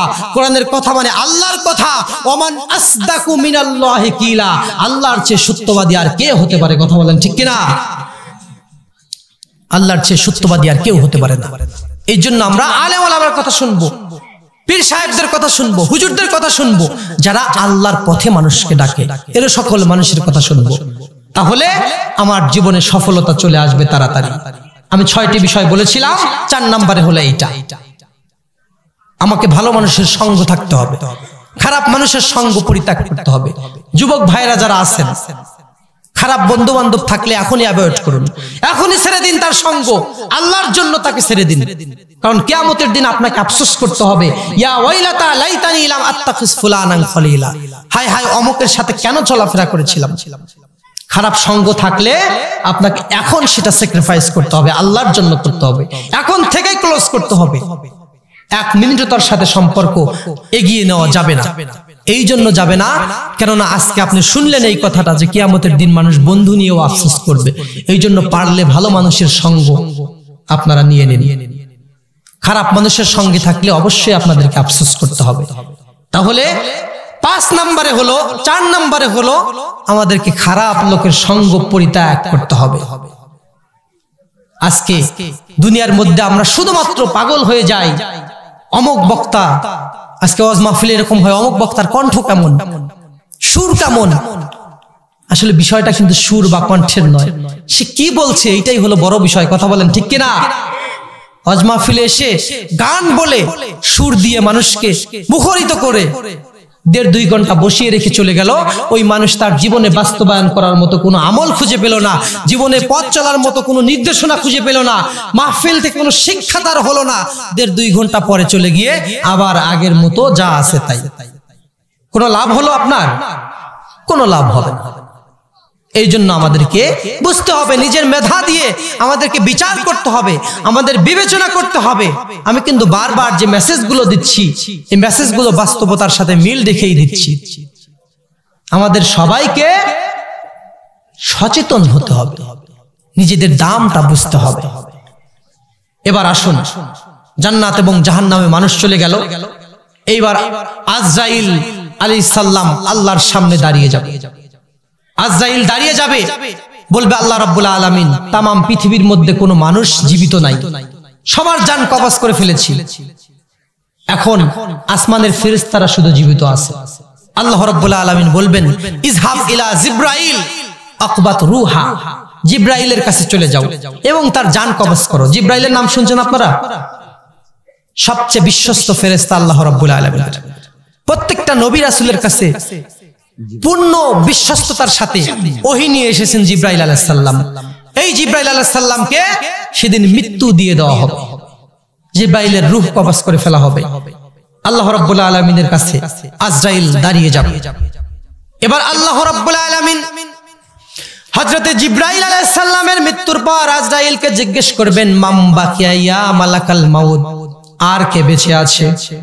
আল্লাহ রাব্বুল আলামিন যখন বলবেন আর কে বেঁচে আছে, হযরতে আজরাইল আলাইহিস সালাম বলবেন, দুনিয়ার সমস্ত মানুষের জান কবজ করে ফেলেছি, সমস্ত জিনের জান কবজ করে ফেলেছি, আসমানের ফেরেশতাগুলোর জান কবজ করে ফেলেছি, বড় বড় 4 জন ফেরেশতা, এর মধ্যে হযরত জিব্রাইল আলাইহিস সালামের জান কবজ করে ফেলেছি। এখন শুধু হযরতে মিকাইল, হযরতে ইসরাফিল আর আমি আজরাইল আপনার সামনে দাঁড়িয়ে আছি। আল্লাহ রাব্বুল আলামিন বলবেন, ইযহাব ইলা ইসরাফিল ইযহাব ইলা মিকাইল আকবাত রূহুমা, ইসরাফিল এবং মিকাইলের কাছে যাও, তাদের জান কবজ করে ফেলো। এই 4 জন কিন্তু বড় বড় ফেরেশতা, আপনারা নাম জানেন তো সবাই নাকি? জিব্রাইল আলাইহিস সালাম, আজরাইল আলাইহিস সালাম, ইসরাফিল আলাইহিস সালাম, হযরতে মিকাইল আলাইহিস সালাম, এই নামগুলো জানেন আপনারা? এই 4 জনের মধ্যে আজরাইল আলাইহিস সালাম সর্বশেষ থাকবেন এবং ইসরাফিল, মিকাইল, জিব্রাইল 3 জনের জান কবজ করে ফেলা হবে। এবার আল্লাহর সামনে আজরাইল দাঁড়িয়ে যাবে। এবার আল্লাহ রাব্বুল আলামিন আবার জিজ্ঞেস করবেন, মান বাকিয়া ইয়া মালাকাল মাউত, আর কে বেঁচে আছে? যখন আল্লাহ রাব্বুল আলামিন বলবেন আর কে বেঁচে আছে, আজরাইলের মধ্যে কাঁপুনি শুরু হয়ে যাবে। আজরাইল চিন্তা করতে থাকবে, তাম পৃথিবীর মধ্যে কোনো মানুষ নাই, কোনো জিন নাই, আকাশে কোনো ফেরেশতা নাই, বড় বড় ফেরেশতাগুলো তাদের জান কবজ করা হয়েছে, কোনো প্রাণী নাই, কোনো মানুষ নাই, কোনো জিন নাই, কেউ বেঁচে নাই। এরপরেও আল্লাহ কেন বলে আর কে বেঁচে আছে? ভেজাল আছে না নাই? আল্লাহ তো জানেনই যে কেউ নাই, তারপরে আল্লাহ কেন বলে মাম বাকিয়া ইয়া মালাকাল মাউত, আর কে বেঁচে আছে? দুনিয়াতে আর কে বেঁচে আছে এইটা আল্লাহর জানা আছে না নাই? আল্লাহর সব জানা আছে, কিন্তু আল্লাহ যখন এর পরেও বলবে মাম বাকিয়া ইয়া মালাকাল মাউত, হযরত আজরাইল আলাইহিস সালামের কাঁপুনি শুরু হয়ে যাবে ভয়ে। আল্লাহ কেন বলে আর কে বেঁচে আছে? আজরাইল তো ভালো করেই জানেন যে আল্লাহ এটা জানেন যে কেউ বেঁচে নাই। এরপরে আজরাইল কাঁপতে কাঁপতে বলবে, এই দুনিয়ার মধ্যে যত মানুষ ছিল সবার জান কবজ করে ফেলেছি, এই দুনিয়ার মধ্যে যত প্রাণী ছিল সবার জান কবজ করে ফেলেছি, যত জিন ছিল সবার জান কবজ করে ফেলেছি। শুধু তাই নয়, আকাশের মধ্যে যত ফেরেশতা ছিল সব ফেরেশতার জানও কবজ করে ফেলেছি। আকাশ জমিনে আর কেউ বেঁচে নাই, শুধু আজরাইল, আমি আল্লাহ আপনার সামনে দাঁড়িয়ে আছি, শুধু আমি একা দাঁড়িয়ে আছি। আল্লাহ রাব্বুল আলামিন বলবেন, মুতিয়া মালাকাল মাউত, কোন আল্লাহু আকবার। এবার তুই মর। তাম পৃথিবীর সব রূহগুলো কবজ করা হয়েছে, এবার আজরাইলের পালা। আমি আপনাদেরকে শুরুতে বলেছিলাম আজরাইলের মৃত্যুর ঘটনা বলবো। আমি আপনাদেরকে যা যা কথা দিয়েছি সব বলবো, অল্প সময় আছে যদিও, এর মধ্যেই সব শেষ করব। এখন বাজে 1টা, আর অল্প সময়ের মধ্যে এই কথাগুলো বলবো, যা যা কথা দিয়েছি সব বলবো। কিন্তু আপনারা আমাকে যে কথা দিয়েছেন খবরদার বেঈমানি করবেন না কেউ। আমি কিন্তু সবার মুখের দিকে তাকিয়ে আছি, আপনারা আমাকে দেখছেন, আমি আপনাদেরকে দেখছি, কেউ উঠে চলে যাবেন না। একে একে যা বলেছি শুরুতে সবগুলো ঝামেলা আমি ক্লিয়ার করে দিয়ে যাব। অনেক বক্তা আছে ওইটা বলে আগামী আবার আপনাদের এলাকায় দাওয়াত দিলে বলে যাব, ওই অভ্যাস আমার নাই। আপনাদের যদি ভালো লাগে এমনিতে দাওয়াত দিবেন, ঠিক কিনা? এই জন্য কোনো কথা বলে অর্ধেকটা বলে আর অর্ধেকটা বাজিয়ে রাখবো, এরকমটা করবো না আমি। আপনারাও আমার সাথে বেঈমানি করবেন না। এবার আজরাইলের পালা।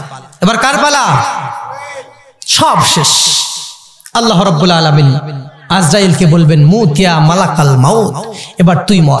এই কথা বলার সাথে সাথে আজরাইলের খিঁচুনি উঠে যাবে, কাঁপুনি উঠে যাবে, থরথর করে কাঁপতে থাকবে।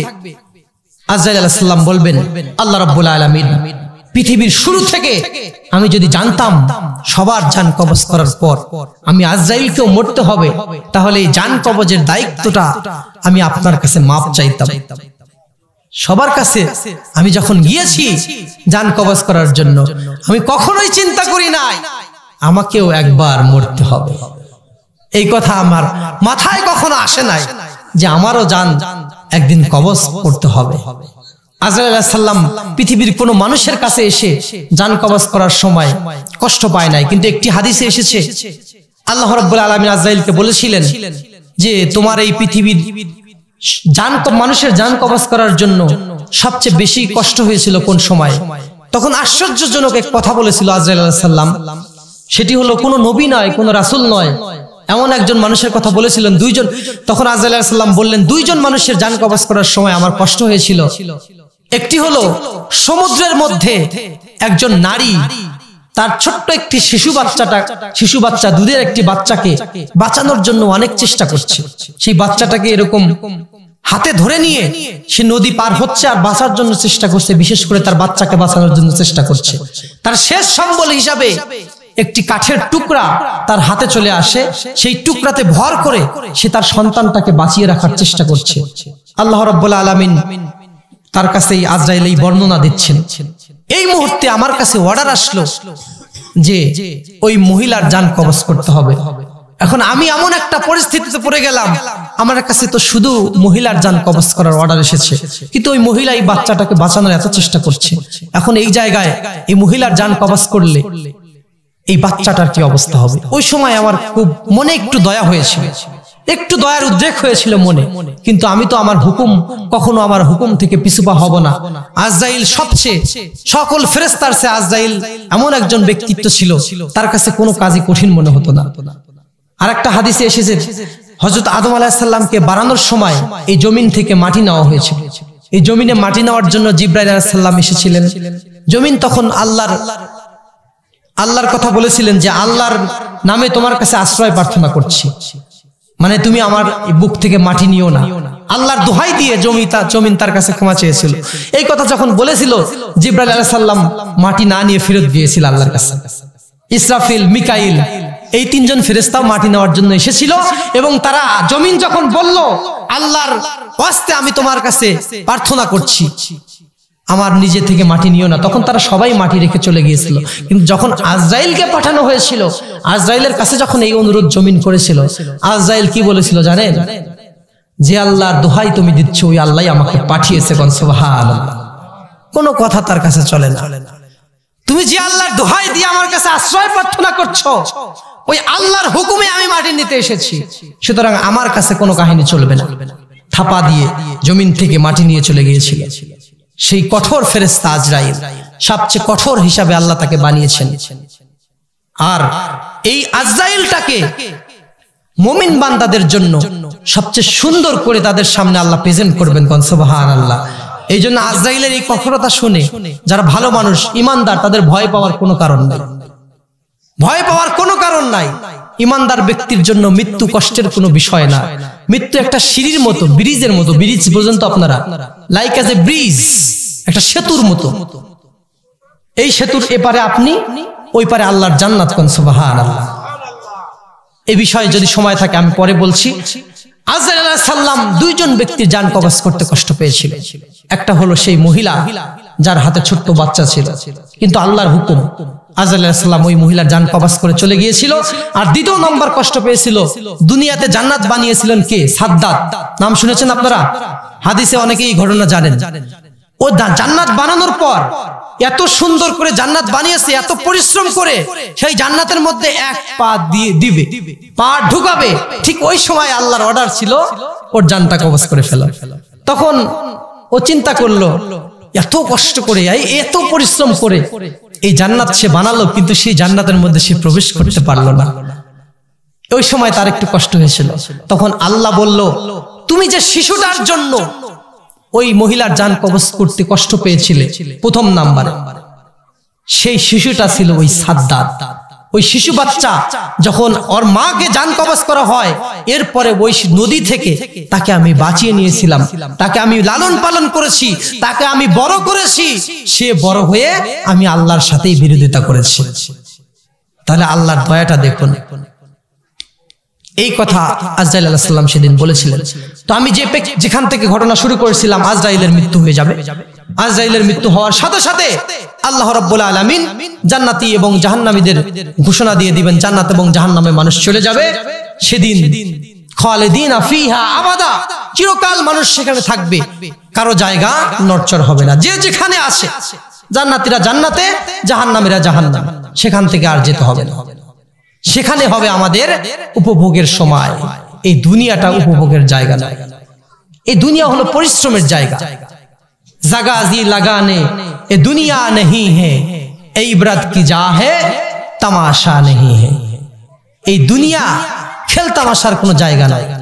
এই দুনিয়া হলো হিসাব গ্রহণের জায়গা, পরীক্ষা করার জায়গা, হিসাব দেওয়ার জায়গা, মানুষকে প্রস্তুতি নেওয়ার জায়গা, শিক্ষা গ্রহণের জায়গা এই দুনিয়া। ওই দিন আমাদের আসল সুখ শান্তি শুরু হয়ে যাবে। এই দুনিয়ার সুখ শান্তি কোনোটাই চিরস্থায়ী নয়। একটু সুখ শান্তি হয়েছে, টাকা পয়সা হয়েছে, মৃত্যু আপনার সামনে আসলো, সব আরামের ব্যারাম শেষ, সবকিছু শেষ। সম্মানিত মুসল্লিয়ান ইকরাম, সম্মানিত ভাইরা, শৈলকুপার তৌহিদি জনতা, আমি আপনাদেরকে কথা দিয়েছিলাম হাদিস থেকে বলবো, স্ত্রীদের সাথে খারাপ ব্যবহার করলে জীবনে দুইটি বিষয়, দুইটি বিপদ আপনার নেমে আসবে। মনে আছে আপনাদের? হযরতে আলী রাদিয়াল্লাহু তাআলা আনহু, তার হাদিস থেকে এই বিষয়টি ক্লিয়ার করব। একদিন মসজিদে নববীর মধ্যে নামাজ পড়ার পর হযরতে আলী যখন নামাজ পড়ার পর বের হয়ে গেলেন, সব সাহাবীর দিকে তাকালেন। তাকানোর পর একজন সাহাবীকে খুঁজে পেলেন না। ওই সাহাবীকে খুঁজে না পাওয়ার কারণে ওই সাহাবীর বাড়ির কাছে চলে গেলেন। এবার বাড়িতে যাওয়ার পর, বাড়ি থেকে একটু দূরে যাওয়ার পর থেকেই দেখা যায় তার ঘরের মধ্যে ঝগড়ার আওয়াজ শোনা যায়। কিসের আওয়াজ? ঝগড়ার আওয়াজ শোনা যাচ্ছে প্রচন্ড জোরে। ওই স্বামী তার স্ত্রীকে গালাগালি করছে, আর ওঝর নয়নে স্ত্রী শুধু কান্না করছে, কান্না করেই যাচ্ছে। স্ত্রী কান্না করছে, স্বামী শুধু বকা দিয়ে যাচ্ছে। ওই ঘরের মধ্যে ঝামেলা আছে না নাই? স্ত্রীকে প্রচন্ড জোরে বকাবকি করছে, আর স্ত্রী শুধু কান্না করছে। এবার হযরত আলী রেগে তার চোখ দুটো লাল হয়ে গেলেন যে রাসূল সাল্লাল্লাহু আলাইহি ওয়াসাল্লাম নিষেধ করেছেন একজন মহিলার সাথে এরকম ভাবে খারাপ ব্যবহার করছে। সে প্রচন্ড রাগ নিয়ে ঘরের বাইরে থেকে ওই ব্যক্তিকে ডাক দিলেন, এবং ওই ব্যক্তি সামনে আসলেন এবং তার বউকে হুকুম করলেন পর্দার সহিত হযরত আলীর সামনে আসার জন্য। বিচার করবেন হযরত আলী। এবার হযরত আলী রাদিয়াল্লাহু তাআলা আনহু বিচার কার্য শুরু করার পূর্বে মহিলার মুখ থেকে শুনতে চাইলেন, তোমার স্বামী কি তোমার সাথে প্রত্যেক দিনই আচরণ করে নাকি? মহিলাকে জিজ্ঞেস করার সাথে সাথে দু চোখের পানি ফেলে ওই মহিলা বলছিল, আল্লাহর নবীর সাহাবী, এই লোকটির সাথে বিয়ে হওয়ার পর থেকে আজ পর্যন্ত আমার সাথে ভালো করে একটি বার কথাও এই লোকটি বলে নাই। তখন হযরত আলী বললেন, তোমার এক সময় অনেক ধন সম্পত্তি ছিল, এখন তোমার কাছে কিছুই নেই, তুমি রাস্তার ফকির।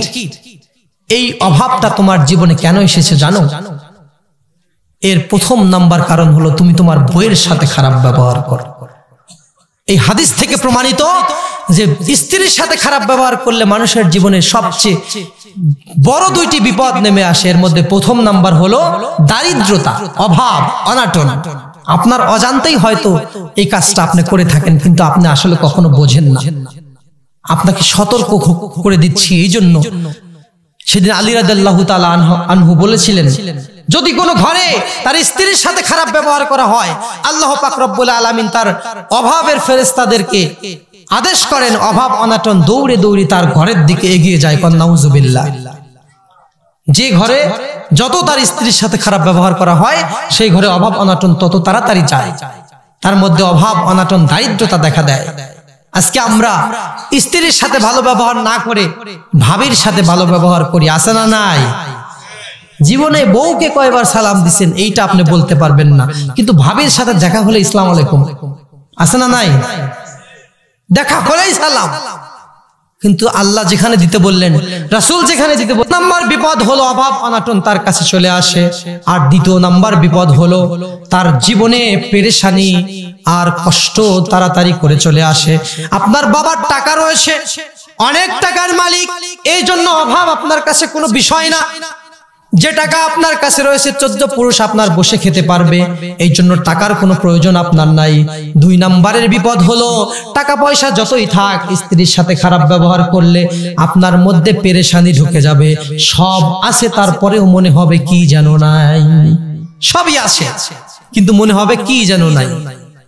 আপনাদের সাথে মিলে যাবে নিজেরা যদি নিজেদের সাথে একটু বিচার বিবেচনা করেন। অনেক ঘরে এই সমস্যাগুলো আছে, আপনি বুঝতেই পারেন না কেন এত পেরেশান। আপনি আপনার অধীনস্থ নারীদের সাথে ভালো ব্যবহার করুন, এতিমদের সাথে নারীদের সাথে কোমল আচরণ করুন। এই পেরেশানি থেকে আপনাকে দূরে রাখবেন কে? পেরেশানি আপনার জীবন থেকে হটিয়ে দিবেন, পেরেশানি শেষ করে দিবেন আপনার জীবন থেকে। স্ত্রীর সাথে ভালো ব্যবহার করা শুরু করুন, এখন থেকেই শুরু করুন। স্বামী এবং স্ত্রী একজন আরেকজনের পরিপূরক। আল্লাহ রাব্বুল আলামিন বললেন, হুন্না লিবাসুল লাকুম ওয়া আনতুম লিবাসুল লাহুন্না। স্বামী এবং স্ত্রী, নারী এবং পুরুষ একজন আরেকজনের জন্য পোশাক স্বরূপ। কোন সুবহানাল্লাহ। এই যে পোশাক পরে আছি, এই পোশাক আমাদের সৌন্দর্য বৃদ্ধি করে দেয়, এই পোশাক আমাদের ইজ্জত ঢেকে রাখে, এই পোশাক আমাদের মর্যাদা বৃদ্ধি করে দেয়, সম্মান বৃদ্ধি করে দেয়। এই পোশাক লোক সমাজে আমাদেরকে সম্মান এনে দেয়। কথা বলেন ঠিক কিনা? এই স্বামী এবং স্ত্রীকে আল্লাহ রাব্বুল আলামিন কোরআনুল কারীমের মধ্যে একজন আরেকজনের পোশাকের সাথে তুলনা করলেন। কোন সুবহানাল্লাহ। এর মানে স্বামী স্ত্রীর ইজ্জতের হেফাজত করে, স্ত্রী স্বামীর ইজ্জতের হেফাজত করে। স্বামী স্ত্রীর জন্য রহমত, স্ত্রী স্বামীর জন্য রহমত। একজন আরেকজনের সাথে যদি ভালোবাসা থাকে, ওই ঘরটা জান্নাতের টুকরা। কোন সুবহানাল্লাহ। বউয়ের সাথে ভালোবাসা থাকলে একটা বেগুন, একটা আলু একবেলা চালিয়ে নেবে। আর যদি ভালোবাসা না থাকে, ব্যাগ ভরে বাজার করলেও বলবে তুমি তো বাজারই করো না, ঠিক না? এর মানে মিল যদি থাকে, আপনার কিছু কম থাকলেও আপনার সাথে ম্যানেজ করে কম্প্রোমাইজ করে সংসার করবে। কিন্তু যদি মিল না থাকে, তাহলে কিন্তু খবর আছে, যতই দেন তারপরে বলবেন তুমি কিছুই দাও না, ঠিক না? কারণ নারীরা একটু বাঁকা। এই জন্য রাসূল বলেছেন তাদের সাথে কোমল আচরণ করো, কাচের গ্লাসের মতো। আপনি কাচের গ্লাস যদি জোরে ধরতে চান চাপ দিয়ে, তাহলে ভেঙে যাবে হাতের ভরে আর কি, হাতের চাপে। আবার যদি হালকা করে ধরেন, তাহলে নিচে পড়ে ভেঙে যাবে। এই জন্য তাকে এমন ভাবে আলতো করে ধরতে হবে যাতে সে পড়েও না যায়, আবার অধিক চাপ দিয়ে না ধরার কারণে না ভেঙে যায়। এইভাবেই তাকে কাজ নিতে হবে। একটু বাঁকা তার মধ্যে থাকবেই, তাকে বুঝিয়ে কাজ নিতে পারবেন। আপনি আপনার স্ত্রীর সাথে আজ থেকে এইটা অ্যাপ্লাই করবেন, আজ থেকে এইটা শুরু করবেন। অন্যের বউকে সালাম দিয়ে কোনো লাভ নাই ভাই। আসসালামু আলাইকুম, আসসালামু আলাইকুম ভাবি, এটা বলে যদি আপনার মুখ দিয়ে ফেনাও তুলে ফেলেন, কোনো লাভ হবে না। স্ত্রীকে যদি একবার সালাম দেন, আপনার জীবনটাকে সুন্দর করে দিবেন কে? স্ত্রীকে সালাম দিবেন, ঘরটা জান্নাতের টুকরা হয়ে যাবে। আর দুনিয়া কুল্লুহা মাতাউন ওয়া খায়রুল মাতাই আল ইমরাআতুস সালিহা। এই দুনিয়ার যা আছে সব সম্পদ, কিন্তু তামাম পৃথিবীর মধ্যে সবচেয়ে দামি সম্পদ হলো একটা নেককার নারী। কোন সুবহানাল্লাহ। সবচেয়ে দামি সম্পদ, হেলা মনে করেন না। রাসূল বলেছেন কথাটি, আর দুনিয়া কুল্লুহা মাতাউন। এই দুনিয়ার মধ্যে তোমরা যত সম্পদ দেখতে পাও, সবচেয়ে দামি সম্পদ ওয়া খায়রুল মাতাউ আল ইমরাআতুস সালিহা। সবচেয়ে দামি সম্পদ হলো একজন নেককার নারী। কোন সুবহানাল্লাহ। আবার এই নারীর পায়ের পিছনে, এই নারীর পায়ের নিচে আল্লাহর জান্নাত। কথাটি কার? কথাটি রাসূলের। রাসূলের কথা মানে আল্লাহর কথা। রাসূল কি মন গড়া কোনো কথা বলে? আল্লাহ থেকেই বলে, মন গড়া কোনো কথা তিনি বলেন না। আল জান্নাতু তাহতা আকদামিনাল উম্মাহা।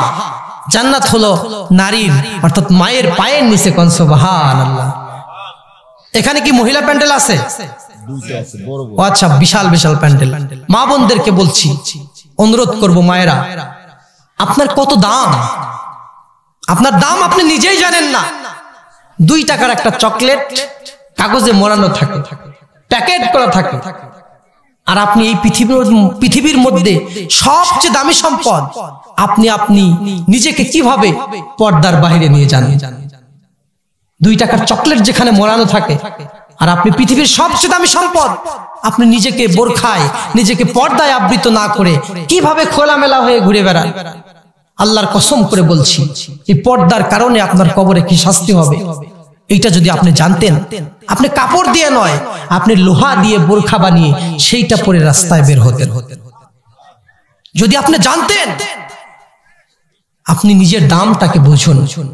আপনাকে পৃথিবীর সবচেয়ে সম্মানিত করা হয়েছে, আপনি কিভাবে নিজেকে খোলামেলা হিসাবে উপস্থাপন করেন।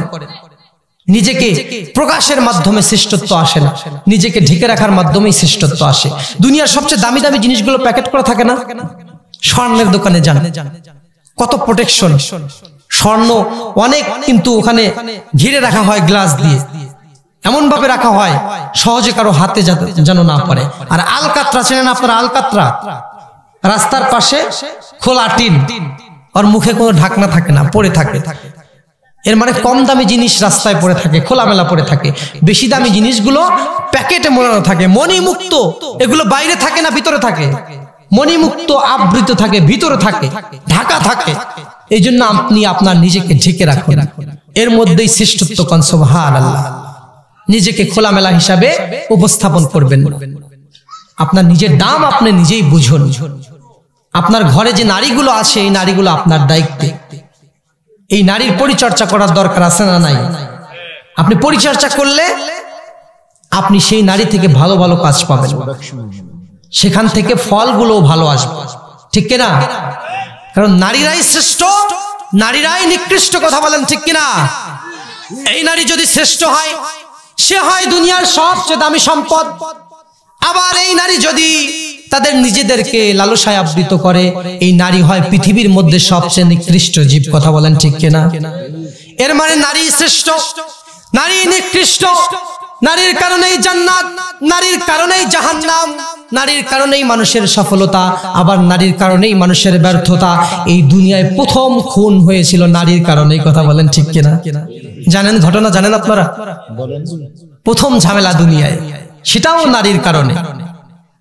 অনেকে মনে হয় জানেন, এই দুনিয়ায় প্রথম নাম্বার ঝামেলা বাজিয়েছিল, সেখানেও এক নারী, হাবিল এবং কাবিল, হযরত আদম আলাইহিস সালামের সন্তান, আমাদের ভাই। এই আদম আলাইহিস সালামের সন্তানেরা হাবিল এবং কাবিল, তাদের মধ্যেও ঝামেলা বাঁধিয়েছিল কে? এই নারী। এই নারী নিয়েই তাদের মধ্যে ঝামেলার সৃষ্টি হয়েছিল, জানেন আপনারা? মানে তাদের দুইটা করে জোড়ায় জোড়ায় সন্তান হতো হযরত হাওয়া আলাইহিস সালামের। সহোদর ভাইয়ের সাথে সহোদর বোনের এরকম মিল করে তাদের বিবাহ দেওয়া হতো। হাবিল এবং কাবিল, তাদের ভাগ্যে এরকম, হাবিলের ভাগ্যে ভালো একজন, মানে তার ভাগে ভালো একজন নারী, সুন্দরী নারী পড়লো, আর কাবিলের ভাগে পড়লো একজন কুৎসিত নারী, তার চেহারাটা একটু কালো ছিল। এখন কাবিল ওই কুৎসিত নারীকে বিয়ে করবে না, সে সুন্দর নারীকে বিয়ে করবে। দুনিয়ার প্রথম ঝামেলা, দুনিয়ার প্রথম ঝামেলা এইটা। এটা নিয়েই শুরু হলো ঝামেলা, ফিতনা। এবার হযরতে আদম আলাইহিস সালাম বললেন, যদি দুইজনই তোমরা সুন্দরী নারীকে বিয়ে করতে চাও, দুইজনই আল্লাহর রাস্তায় কুরবানি করো, যার কুরবানি আল্লাহর দরবারে কবুল হবে তার সাথেই সুন্দরী মেয়েটাকে বিয়ে দেওয়া হবে। দুজন দুজনের কুরবানি উপস্থাপন করলেন। ওই সময় কুরবানি কবুল হবে কি হবে না এইটা বোঝার জন্য আসমান থেকে আগুন আসতো।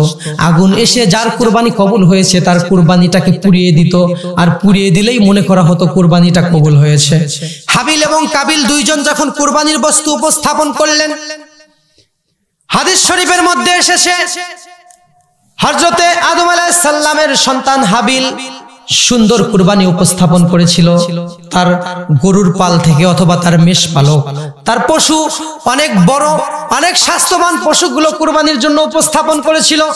আর কাবিল কিছু পরিমাণ শস্য উপস্থাপন করেছিল। আসমান থেকে আগুন এসে যার মনটা ভালো ছিল, হাবিলের কুরবানিটা পুড়িয়ে নিয়ে গেল, কবুল হয়ে গেল। এবার হযরত আদম আলাইহিস সালাম ফয়সালা করে দিলেন, যার কুরবানি কবুল হয়েছে তার সাথেই সুন্দরী মেয়েটাকে বিয়ে দেব। এবার যখন সুন্দরী মেয়েটা হাবিলের সাথেই বিয়ে দেওয়ার সিদ্ধান্ত হয়ে গেল, কিন্তু কাবিল এখন পর্যন্ত কুৎসিত মেয়েটাকে বিয়ে করার জন্য প্রস্তুত নিল না। সে সব সময়ের জন্য চাইলে ওই সুন্দরী মেয়েটাকেই আমার চাই, যে কোনো মূল্যে চাই। ঝামেলা আছে না নাই? প্রথম ঝামেলা দুনিয়ার, সর্বপ্রথম ঝামেলা এই নারীর কারণ। এবার কাবিল যখন কুৎসিত নারীকে বিয়ে না করে সুন্দর নারীকে বিয়ে করার জন্য মরিয়া হয়ে গেল, এমন সময় শয়তান কাবিলের সামনে চলে আসলো। শয়তান এমন প্রমন্ত্রণা দিল, এমন ভাবে তাকে ধোঁকা দিল, সুন্দরী মেয়েকে পাওয়ার জন্য তার ভাই হাবিলকেই সে খুন করে ফেললো, হত্যা করে ফেললো। দুনিয়ার প্রথম খুন হয়ে গেল। প্রথম খুন হলো তাও নারীর কারণে। এই জন্য বলা হয়েছে ভাইরা, শয়তানের অস্ত্র আছে, শয়তানের প্রধান অস্ত্র ফাঁদ। বোঝেন আপনারা? ফাঁদ, ইঁদুর মারে, বক মারে, এগুলোকে কি বলে? আপনার শয়তানের ফাঁদ হলো নারী। শয়তানের ফাঁদ কি? আমি আপনাদের নতুন কিছু শোনাতে চাইছিলাম, একটা কিন্তু শোনালাম, এরপরে শয়তানের আরো কিছু তথ্য আপনাদের সামনে দেব। শয়তানের ফাঁদ হলো নারী। এই নারী দিয়ে মানুষকে শয়তান আটকায়। কিছুদিন আগে মানুষ শুধু বলল পুরুষেরা কিসে আটকায়, শয়তান জানে পুরুষেরা কিসে আটকায়, নারীতেই আটকায়। এই শয়তান নারী দিয়ে মানুষকে প্রথমে ফাঁদে ফেলে। এবার হাবিল যখন হত্যা হয়ে গেল কাবিলের হাতে, এই নারীর কারণেই সেই সংগঠিত হত্যা হয়েছিল। এইভাবে দুনিয়ার আদিকাল থেকে শুরু করে আজ পর্যন্ত যত ভালো কাজ এবং খারাপ কাজ হয়েছে, প্রত্যেকটা কাজের পিছনে নারীর অবদান আছে না নাই? সব কাজের পিছনে আছে। এই জন্যই বলা হয় নারী যদি শ্রেষ্ঠ, নারী যদি ভালো হয় তারা হয় শ্রেষ্ঠ, নারী যদি খারাপ হয় তারা হয় সবচেয়ে নিকৃষ্ট। নারী শ্রেষ্ঠ, নারী নিকৃষ্ট। এখন দ্য ডিসিশন ইজ ইয়ার্স, সিদ্ধান্ত আপনার। আপনার ঘরে যে নারীটা আছে ওইটাকে আপনি শ্রেষ্ঠ বানাবেন নাকি নিকৃষ্ট বানাবেন, এই সিদ্ধান্ত আপনার। তাকে পর্দায় রেখে, ঢেকে রেখে যদি তাকে পরিচর্যা করেন, তার কাছ থেকে যে ফলগুলো পাবেন সেইগুলো এক একটা এই দুনিয়ার মধ্যে জান্নাতের বাগান বলে মনে হবে। কোন সুবহানাল্লাহ। আর যদি তাকে ছেড়ে দেন মানুষের সামনে, মানুষ কতটা বোকা চিন্তা করুন। নিজের বউ মোটর সাইকেলের পিছনে তুলে মানুষকে দেখায়, এমন ভাবে তোলে উঁচু উঁচু মোটর সাইকেল বের হয়েছে, পিছনে একটু উঁচা বেশি আছে না? এই এলাকায় মানে পিছনটা উঁচা। বউকে যখন বসিয়েছে, চোখ না দিতে চাইলেও চোখ মানুষের চলে যায়। অনেক সময় জ্যামে আমাদের গাড়ি আটকে যায়, উঁচু জায়গায় থাকে, জ্যামে গাড়ি আটকে যায়, দেখা যায় চারপাশে এরকম অবস্থা। গাড়ি যখন আটকে যায় তখন রাস্তা দেখার জন্য মানুষ একটু এদিক সেদিক তাকায়। এই যে আপনাদের এখানে আসার সময় আমি তো ভেবেছিলাম আমাকে 10:30টায় তুলে দেবে, এই জন্য একটু তাড়াতাড়ি আসছি, 10:30টার মধ্যে যেন পৌঁছাতে পারি। তো রাস্তায় একটু জ্যাম হয়েছিল কোনো একটা জায়গায়, যায় আপনার ভেড়ামারা, কুষ্টিয়া ওইদিকে ভেড়ামারা, তো ওইদিকে এরকম জ্যাম। একটু গাড়ির জানালা দিয়ে বাইরে তাকিয়ে দেখি এরকম অবস্থা দেখা যায়, পিছনে উঁচা। শয়তান মানুষকে এই বুদ্ধিগুলো দেয়, শয়তান এই বুদ্ধিগুলো দেয়। দুনিয়ার সব মানুষগুলোকে শয়তান এই বুদ্ধি দিয়ে প্রতারিত করে এইভাবে জাহান্নামে নিয়ে যাচ্ছে ভাইরা। কিন্তু আমরা আসলে তার টেকনিকটা ধরতে পারি না। রাসূল সাল্লাল্লাহু আলাইহি ওয়াসাল্লাম একবার শয়তানকে জিজ্ঞেস করেছিলেন, আচ্ছা তুমি তো জানো জাহান্নাম সম্পর্কে, তোমার কি জাহান্নামকে ভয় লাগে না? জিজ্ঞেস করছে শয়তানকে, তোমার কি জাহান্নামকে ভয় লাগে না? তখন শয়তান বলেছিল, অবশ্যই জাহান্নামকে আমার ভয় লাগে, কিন্তু আমি মানুষকে কুমন্ত্রণা দেই।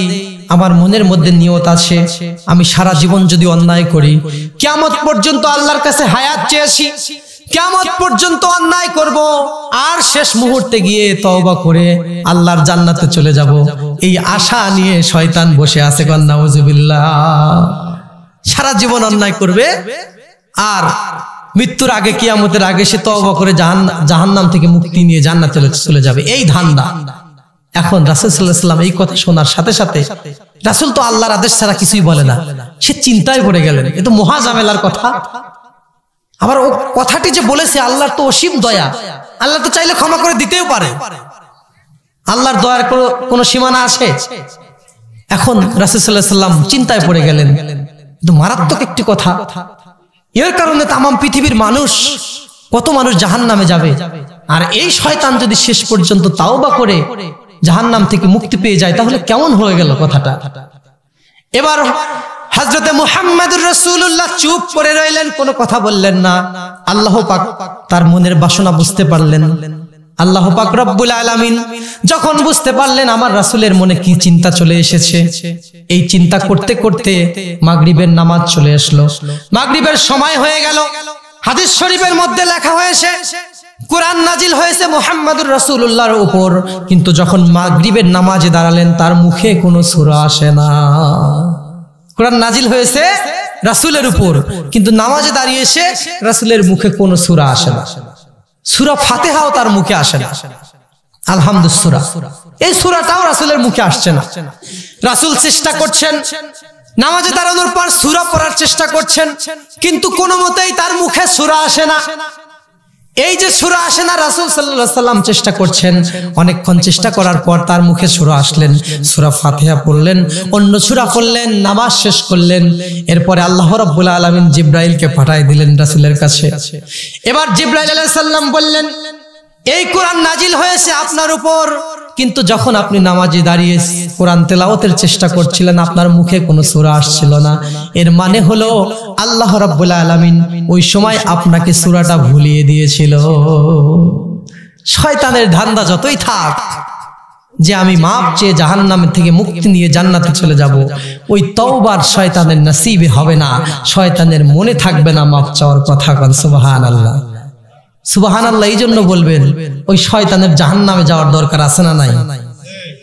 ওর কারণেই আপনি আপনার ভাইয়ের মাথায় বাড়ি দেন, ওর কারণেই আপনি জিনা করেন, ওর কারণেই আপনি সুদে লিপ্ত হয়ে যান, ঘুষে লিপ্ত হয়ে যান। এই শয়তানের মুখে তাওবা সেদিন আসবে না ভাইয়েরা। শয়তানের ওই ধান্দা করে আর কোনো লাভ নাই। তাওবা করে জান্নাতে চলে যাবে, বিষয়টা এত সহজ নয়। যতটুকু করেছেন এর জন্য শাস্তি আপনাকে পেতেই হবে। আর শয়তান এত অন্যায় করার পর সে জান্নাতে গেলে বিষয়টা অন্যরকম হয়ে যায়। এই জন্য শয়তানের মুখ থেকে ওই সময় তাওবাটাকে উঠিয়ে নেবেন কে? তার মুখে আসবে। এই জন্য সে জাহান্নামী এবং জাহান্নামী, কতক্ষণ ঠিক কিনা? সে জাহান্নামে চলে যাবে। এবার আমি যেটা বলছিলাম, এই শয়তান মানুষকে ধোঁকা দিল, জাহান্নামে নিয়ে গেল। জাহান্নামে নিয়ে যাওয়ার পর মানুষ যখন তাকে ধরবে তখন সে বলবে আমার কথার মধ্যে কোনো দলিল ছিল না, এই জন্য তোমরা আমার কথায় শুনে তোমরা জাহান্নামে চলে এসেছো, এবং খসারাত দুনিয়া ওয়াল আখিরা যালিকা হুয়াল খুসরানুল মুবিন। দুনিয়াটা তো আগেই হারিয়েছো, আজকে দিনটাও শেষ হলো, অর্থাৎ আমও গেল সালাও গেল। মানুষ সেদিন আম সালা দুটাই হারাবে। আমরা বলি না এটা আমও গেল সালাও গেল, এটা আপনাদের এলাকায় বলে। আসলে ওই দিন প্রকৃতপক্ষে মানুষ আম সালা দুটাই হারাবে। কারণ হলো এই দুনিয়াতে মানুষ প্রকৃতপক্ষে অসহায় হয় না। যদি আপনার টাকা না থাকে, আপনার কোনো কষ্ট হয়, আপনার পাশের সমাজের লোক, দেশের লোক দাঁড়িয়ে যায়। আবার সমাজের লোক না দাঁড়ালেও দেশের সরকার আপনার পাশে দাঁড়িয়ে যায়, মানে প্রকৃতপক্ষে অসহায় হয় না। কিন্তু ওই দিন মানুষ সবচেয়ে বেশি অসহায় হবে, কেউ কারো উপকারে আসবে না। শয়তান মানুষকে জাহান্নামে নিয়েই ছাড়বে। এই শয়তানের ফাঁদ হলো নারী, আর শয়তানের মুয়াজ্জিন আছে। গুরুত্বপূর্ণ কথা, একজন উঠে গেলেন, চাচা উঠবেন না, যদি পেশাব লাগে চলে আসবেন, এখনই আমি শেষ করে দেব, আপনারা কথা দিয়েছিলেন, কেউ কথার খেলাপ করবেন না। শয়তানের ফাঁদ হলো নারী, আর শয়তানের প্রধান অস্ত্র হলো নারী, এবং শয়তানের মুয়াজ্জিন আছে। আজান যখন দেওয়া হয়, মানুষকে আল্লাহর রাস্তায় যখন ডাকা হয় নামাজের জন্য, আল্লাহর মুয়াজ্জিন তাদেরকে বলা হয়। মসজিদে আজান হয় না, তারা নামাজের জন্য মানুষকে ডাকে। শয়তানেরও সেরকম মুয়াজ্জিন আছে। এই শয়তানের মুয়াজ্জিন হলো বাঁশিওয়ালা। কিওয়ালা? বাঁশি, বাদ্যযন্ত্র। এই বাঁশি দিয়ে, বাদ্যযন্ত্র দিয়ে শয়তানের পথে মানুষকে ডাকে। চিল্লাখন ঠিক কিনা? এই জন্য বাঁশিওয়ালা, বাদ্যযন্ত্রওয়ালা হলো শয়তানের মুয়াজ্জিন। এবার চলে আসুন, এই শয়তানের মেয়ে আসে, এই শয়তানের ছেলেও আছে। এইগুলো শোনার দরকার আছে না নাই? শুনবেন না চলে যাবেন? কারা কারা শুনবেন না হাত তোলেন। দু একজন হাত তুলতে চাইছিল, এটা আসলে ঝোঁকের কারণে হয়ে গেছে। তার মানে আপনারা বুঝছি শুনবেন, সবাই শুনবেন। আচ্ছা, আমি সংক্ষেপে শেষ করব। শয়তানের ছেলের নাম হলো ওয়ালহান। কি নাম? জোরে বলেন, কি নাম? সবার মুখেই হাসি দেখা যাচ্ছে। হাসতে হবে, কাঁদতে হবে, হাসি কান্নার মাঝে ঈমান। আল ঈমানু বাইনাল খাউফি ওয়াল রিদা। শুধু হাসা যাবে না, শুধু কান্নাও করা যাবে না, হাসি কান্না দুটার মাঝখানেই থাকতে হবে। এর মানে আপনাদেরকে এখন পর্যন্ত ঘুমে ধরে নাই। আশা করি অল্প সময় আলোচনা করব, আপনারা কেউ ঘুমাবেন না। শয়তানের ছেলের নাম হলো ওয়ালহান। এই ওয়ালহানের কাজ হলো মানুষকে নামাজ থেকে বিরত রাখা। মানে ওর এক একটা ডিপার্টমেন্ট আছে, যার কাজ সেই করে, একজনের কাজ আরেকজন করে না। এই অলহান নামক যে ছেলে, এর কাজই হলো মানুষকে নামাজ থেকে বিরত রাখা, এর আর কোনো কাজ নাই। এ আপনাকে দিয়ে সুদ খাওয়াবে না, ঘুষ খাওয়াবে না, স্ত্রীর সাথে ঝগড়া বাঁধাবে না, এ আপনাকে ভাইয়ের মাথায় বাড়ি দেওয়াবে না। এর কাজ হলো আপনাকে নামাজ থেকে বিরত রাখবে। এর চেষ্টাই এইটা। যখন ফজরে আজান হয়ে যাবে তখন এই অলহান এবং এর চেলাপেলা যারা আছে এরা আপনার পা টিপে দেবে, মাথা টিপে দেবে, ঘুমাও ঘুমাও, আরেকটু ঘুমাও, শেষ, ফজর শেষ, ঠিক কিনা? এইভাবেই শেষ করে। এবার আপনি শৈলকুপাতে যাবেন, এর মধ্যে আসরে আজান হয়ে গেল। আজান হচ্ছে, আপনার মনে হবে শৈলকুপা বাজার মসজিদে গিয়ে নামাজটা আদায় করব। এর মানে শয়তানের অলহান নামক ছেলে আপনার মনের মধ্যে এই কথাটি ঢুকিয়ে দিল, বাজারে গিয়েই আপনি নামাজটা পড়তে পারবেন। কিন্তু আপনি বাজারে না গিয়ে যদি নামাজটা পড়ে তারপর বাড়ি থেকে বের হতেন, তাহলে আপনার নামাজটা হয়ে যেত, ঠিক কিনা? আর যদি আপনি চিন্তা করেন বাজারে গিয়েই পড়বো, প্রতিমধ্যে আপনার গাড়িটা অ্যাক্সিডেন্ট হতে পারে, অথবা অন্য কোনো কাজ আপনার মাথায় চেপে বসতে পারে, একটা ফোন চলে আসতে পারে, ফোন এসে আপনার স্ত্রী বলতে পারে আমার বাড়িতে তেল আর লবণ নাই, তাড়াতাড়ি লবণ নিয়ে বাড়িতে আসো, ঠিক কিনা? তাড়াতাড়ি আসো। কখন গিয়েছো বাজারে? এই যে বউ একবার ফোন দিল, মাথার ঠিক নাই। এরপরে বাজারে গিয়ে বউয়ের জন্য তেল আর সাবান নিয়ে আবার চলে আসলেন, মাঝখানে ওয়ালহান সাকসেসফুল, আপনার নামাজটাকে সে মিস করাই দিল, তাহলে তার মিশন সাকসেসফুল। এইভাবেই সে আপনাকে ঠকায় ভাইয়া। আপনার পিছনে লেগে আছে কিভাবে আপনার নামাজ মিস করানো যায়, এইভাবে ধোঁকা দিয়ে আপনাকে নামাজ থেকে বিরত রাখবে। এবার এই শয়তানের একটা মেয়ে আছে, এই মেয়ের নাম হলো লাকিস। কি নাম? আরো জোরে বলেন, কি নাম? হযরত লূত আলাইহিস সালামের ঘটনা আপনারা শুনেছেন। লূত আলাইহিস সালামের সময় পুরুষেরা পুরুষের সাথে মেলামেশা করত। তারা পুরুষে আসক্ত ছিল, নারীর প্রতি তাদের আকর্ষণ হারিয়ে গিয়েছিল। ওই সময় শয়তানের মেয়ে এই লাকিস দুনিয়াতে আসে একজন সুন্দরী নারীর ভেষে। ওই সময় লূত আলাইহিস সালামের কওমের নারীদের কাছে চলে যায়, নারীদের কাছে গিয়ে বলে, তাদের মতোই একজন ভিকটিম সেজে তাদের মতো হয়ে কান্না করতে করতে বলে, আচ্ছা বলো তো আমার চেহারা কি সুন্দর নাকি? তখন সব মহিলারা বলে, হ্যাঁ তোমার চেহারা সুন্দর। তখন বলে, তোমাদের যে অবস্থা আমারও সেই অবস্থা, আমার স্বামীও আমাকে ছেড়ে চলে গেছে। এর মানে তাদের মতো হয়ে তাদের ভিতরে ঢুকে যায়। মহিলারা সবচেয়ে এইভাবে পটে বেশি, মানে একজন আরেকজনের সাথে গল্প করে বলে, আমারও তো একই অবস্থা, তোমার স্বামী কি করে? আমার স্বামী তো এইটাই করে। এইভাবে তারা একজন আরেকজনের সাথে মিল দেয়। এই শয়তানের লাকিস নামক মেয়ে ওরকম লূত আলাইহিস সালামের কওমের মহিলাদের সামনে মিলে গেলেন, তাদের সাথে মিলে গেলেন যে তোমাদের যে অবস্থা আমারও সেই অবস্থা। সে যদি প্রথমেই এসে ওই মহিলাদের একটা উপদেশ দিত, মানুষ শুনতো না, মহিলারা শুনতো না, কোথা থেকে একটা মহিলা এসেছে সে আমাদের এই কথা বলছে, তা না করে সে তাদের মতো হয়ে ভিকটিম সেজে তাদের সাথে মিল দিল। ও বউ, আমারও তো একই অবস্থা।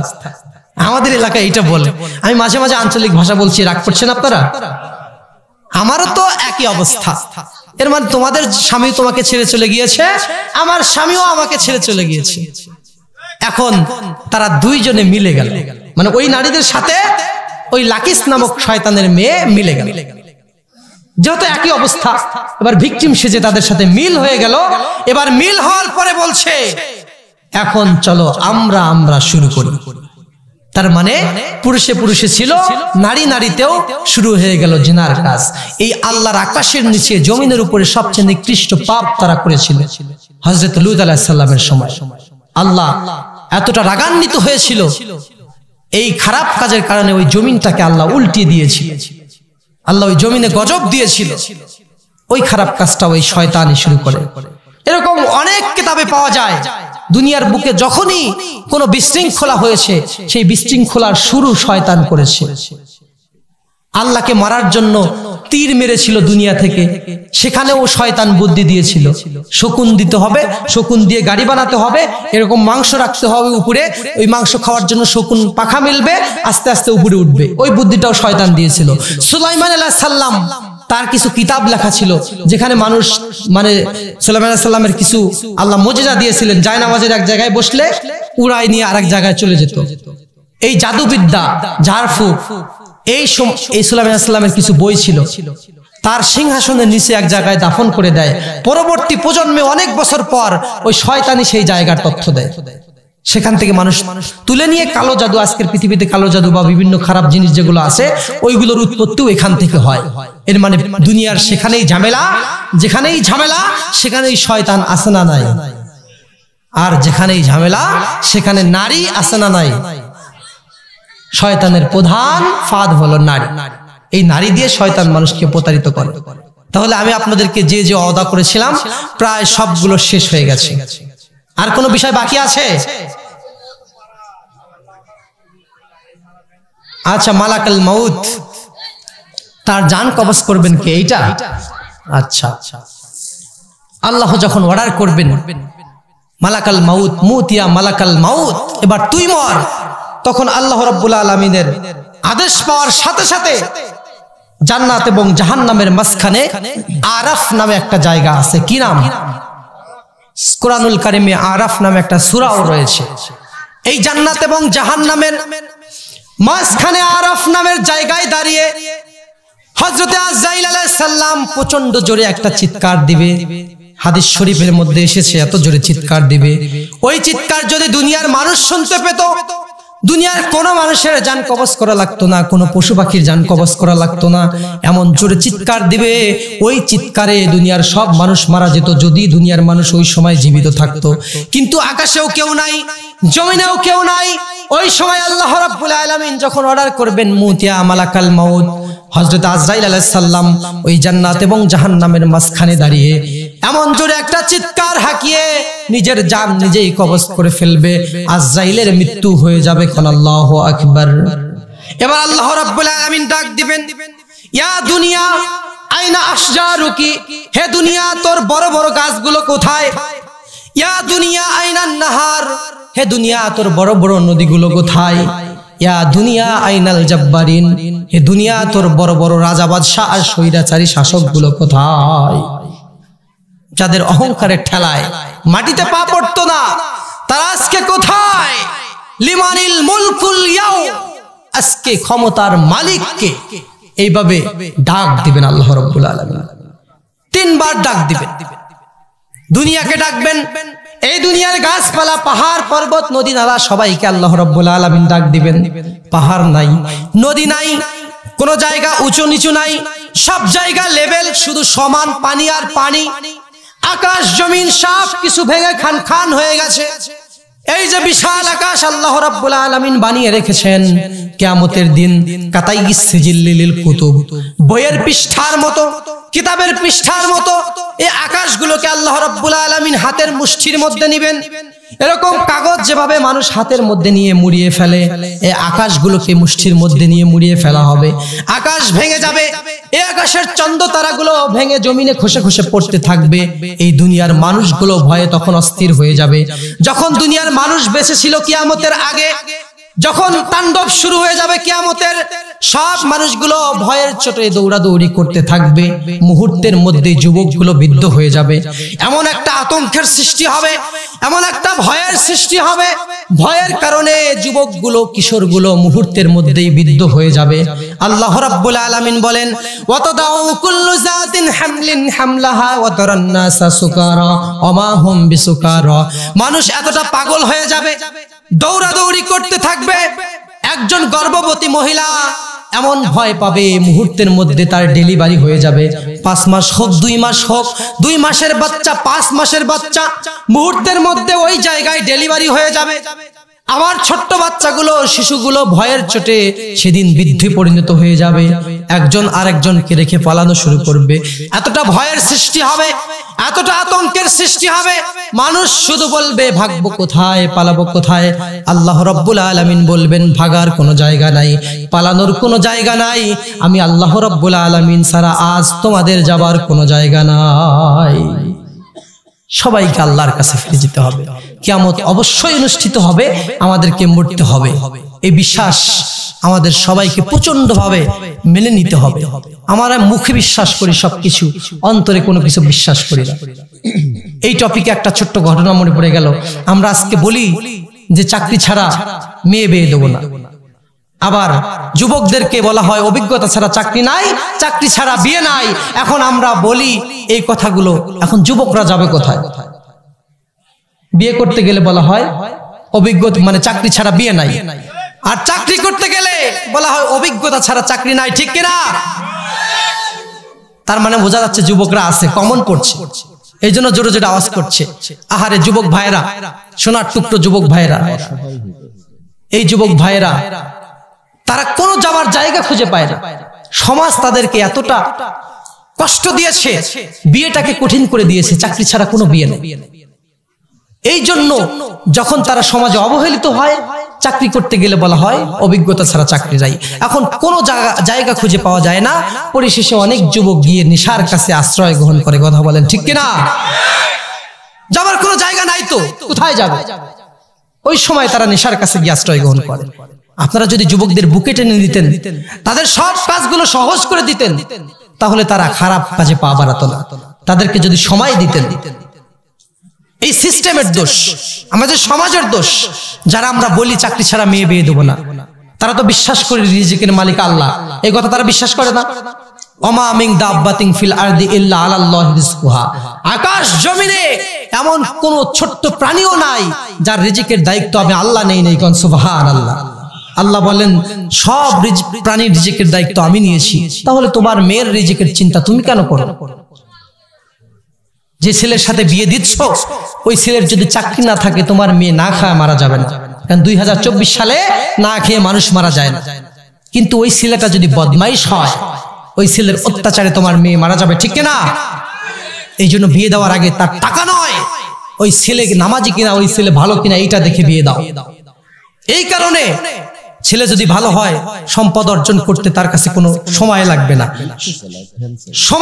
সময়ের সাথে সম্পদ অর্জন করতে পারবে। কিন্তু ছেলে যদি খারাপ হয়, অনেক টাকা থাকলেও সেই টাকা উড়ানো তার কাছে কোনো ব্যাপার নয়। কথা বলেন ঠিক কিনা? সেই টাকা উড়াতেও পারবে, আবার সেই টাকা শেষও করতে পারবে, আবার ইনকামও করতে পারবে। এই জন্য আমরা চাকরি, জজ, খ্যাতি, টাকা এগুলো দেখবো না, তার দিনদারিতা দেখবো, তার বন্ধু বান্ধব গুলো দেখবো। অনেকে আমাদের কাছে, আমাদের ফেসবুক পেজে, আমাদের ইউটিউবে অনেক ওয়াজ ছাড়া আছে, সেখানে মানুষ কমেন্ট করে, অনেক রকম প্রশ্ন করে। হুজুর আপনি একটু বলুন তো,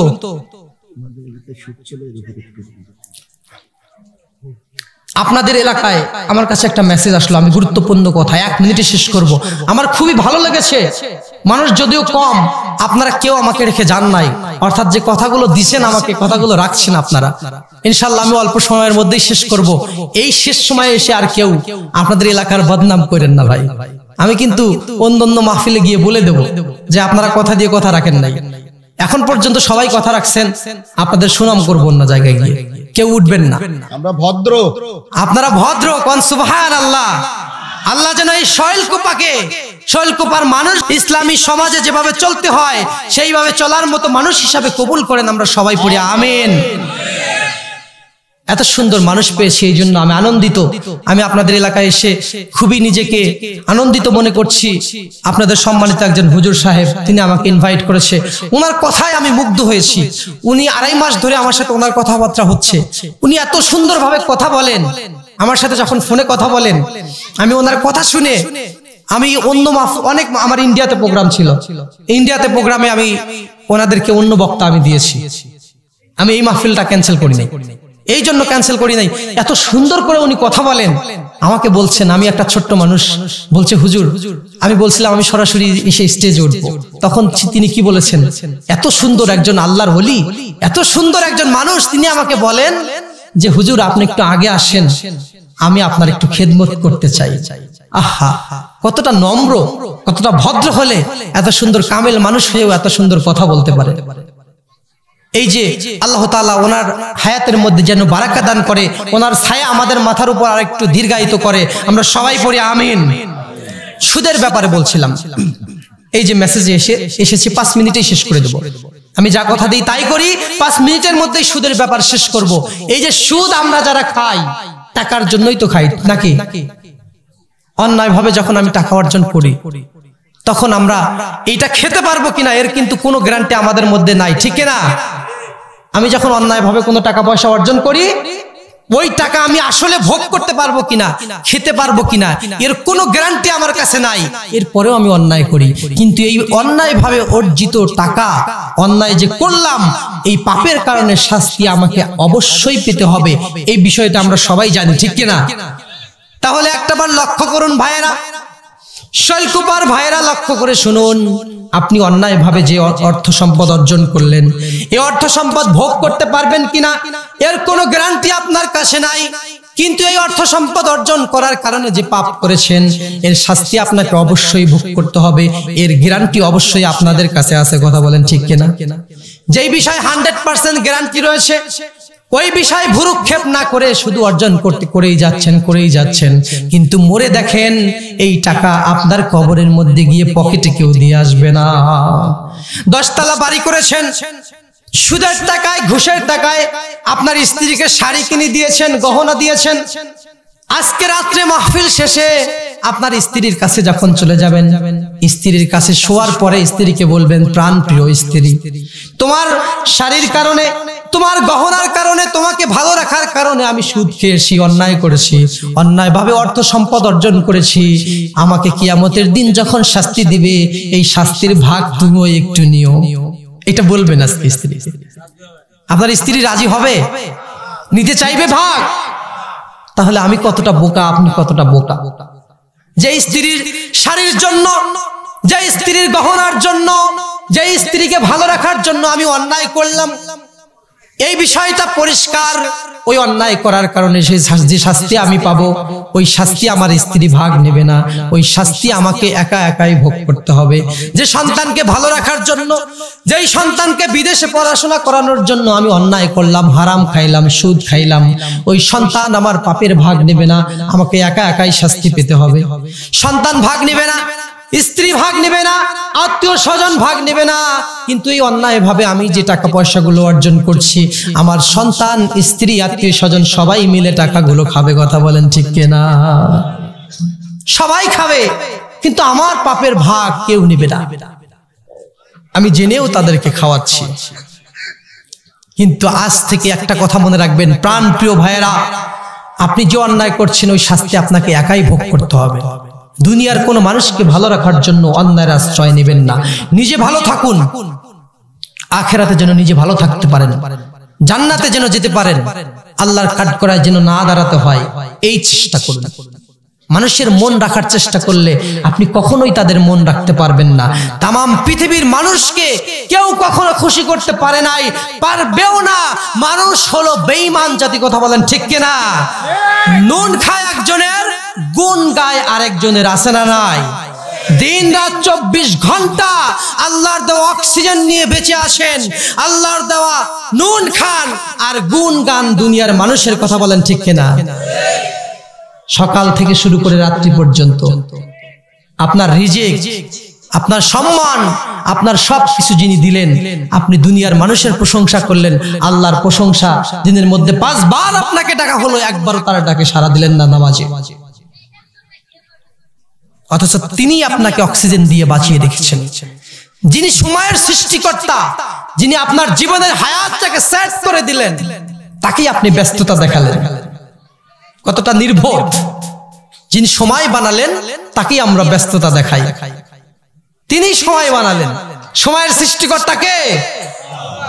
আমাদের সময় হয় না নামাজের জন্য। কতটা নির্ভর! যিনি সময় বানালেন তাকেই ব্যস্ততা দেখাই।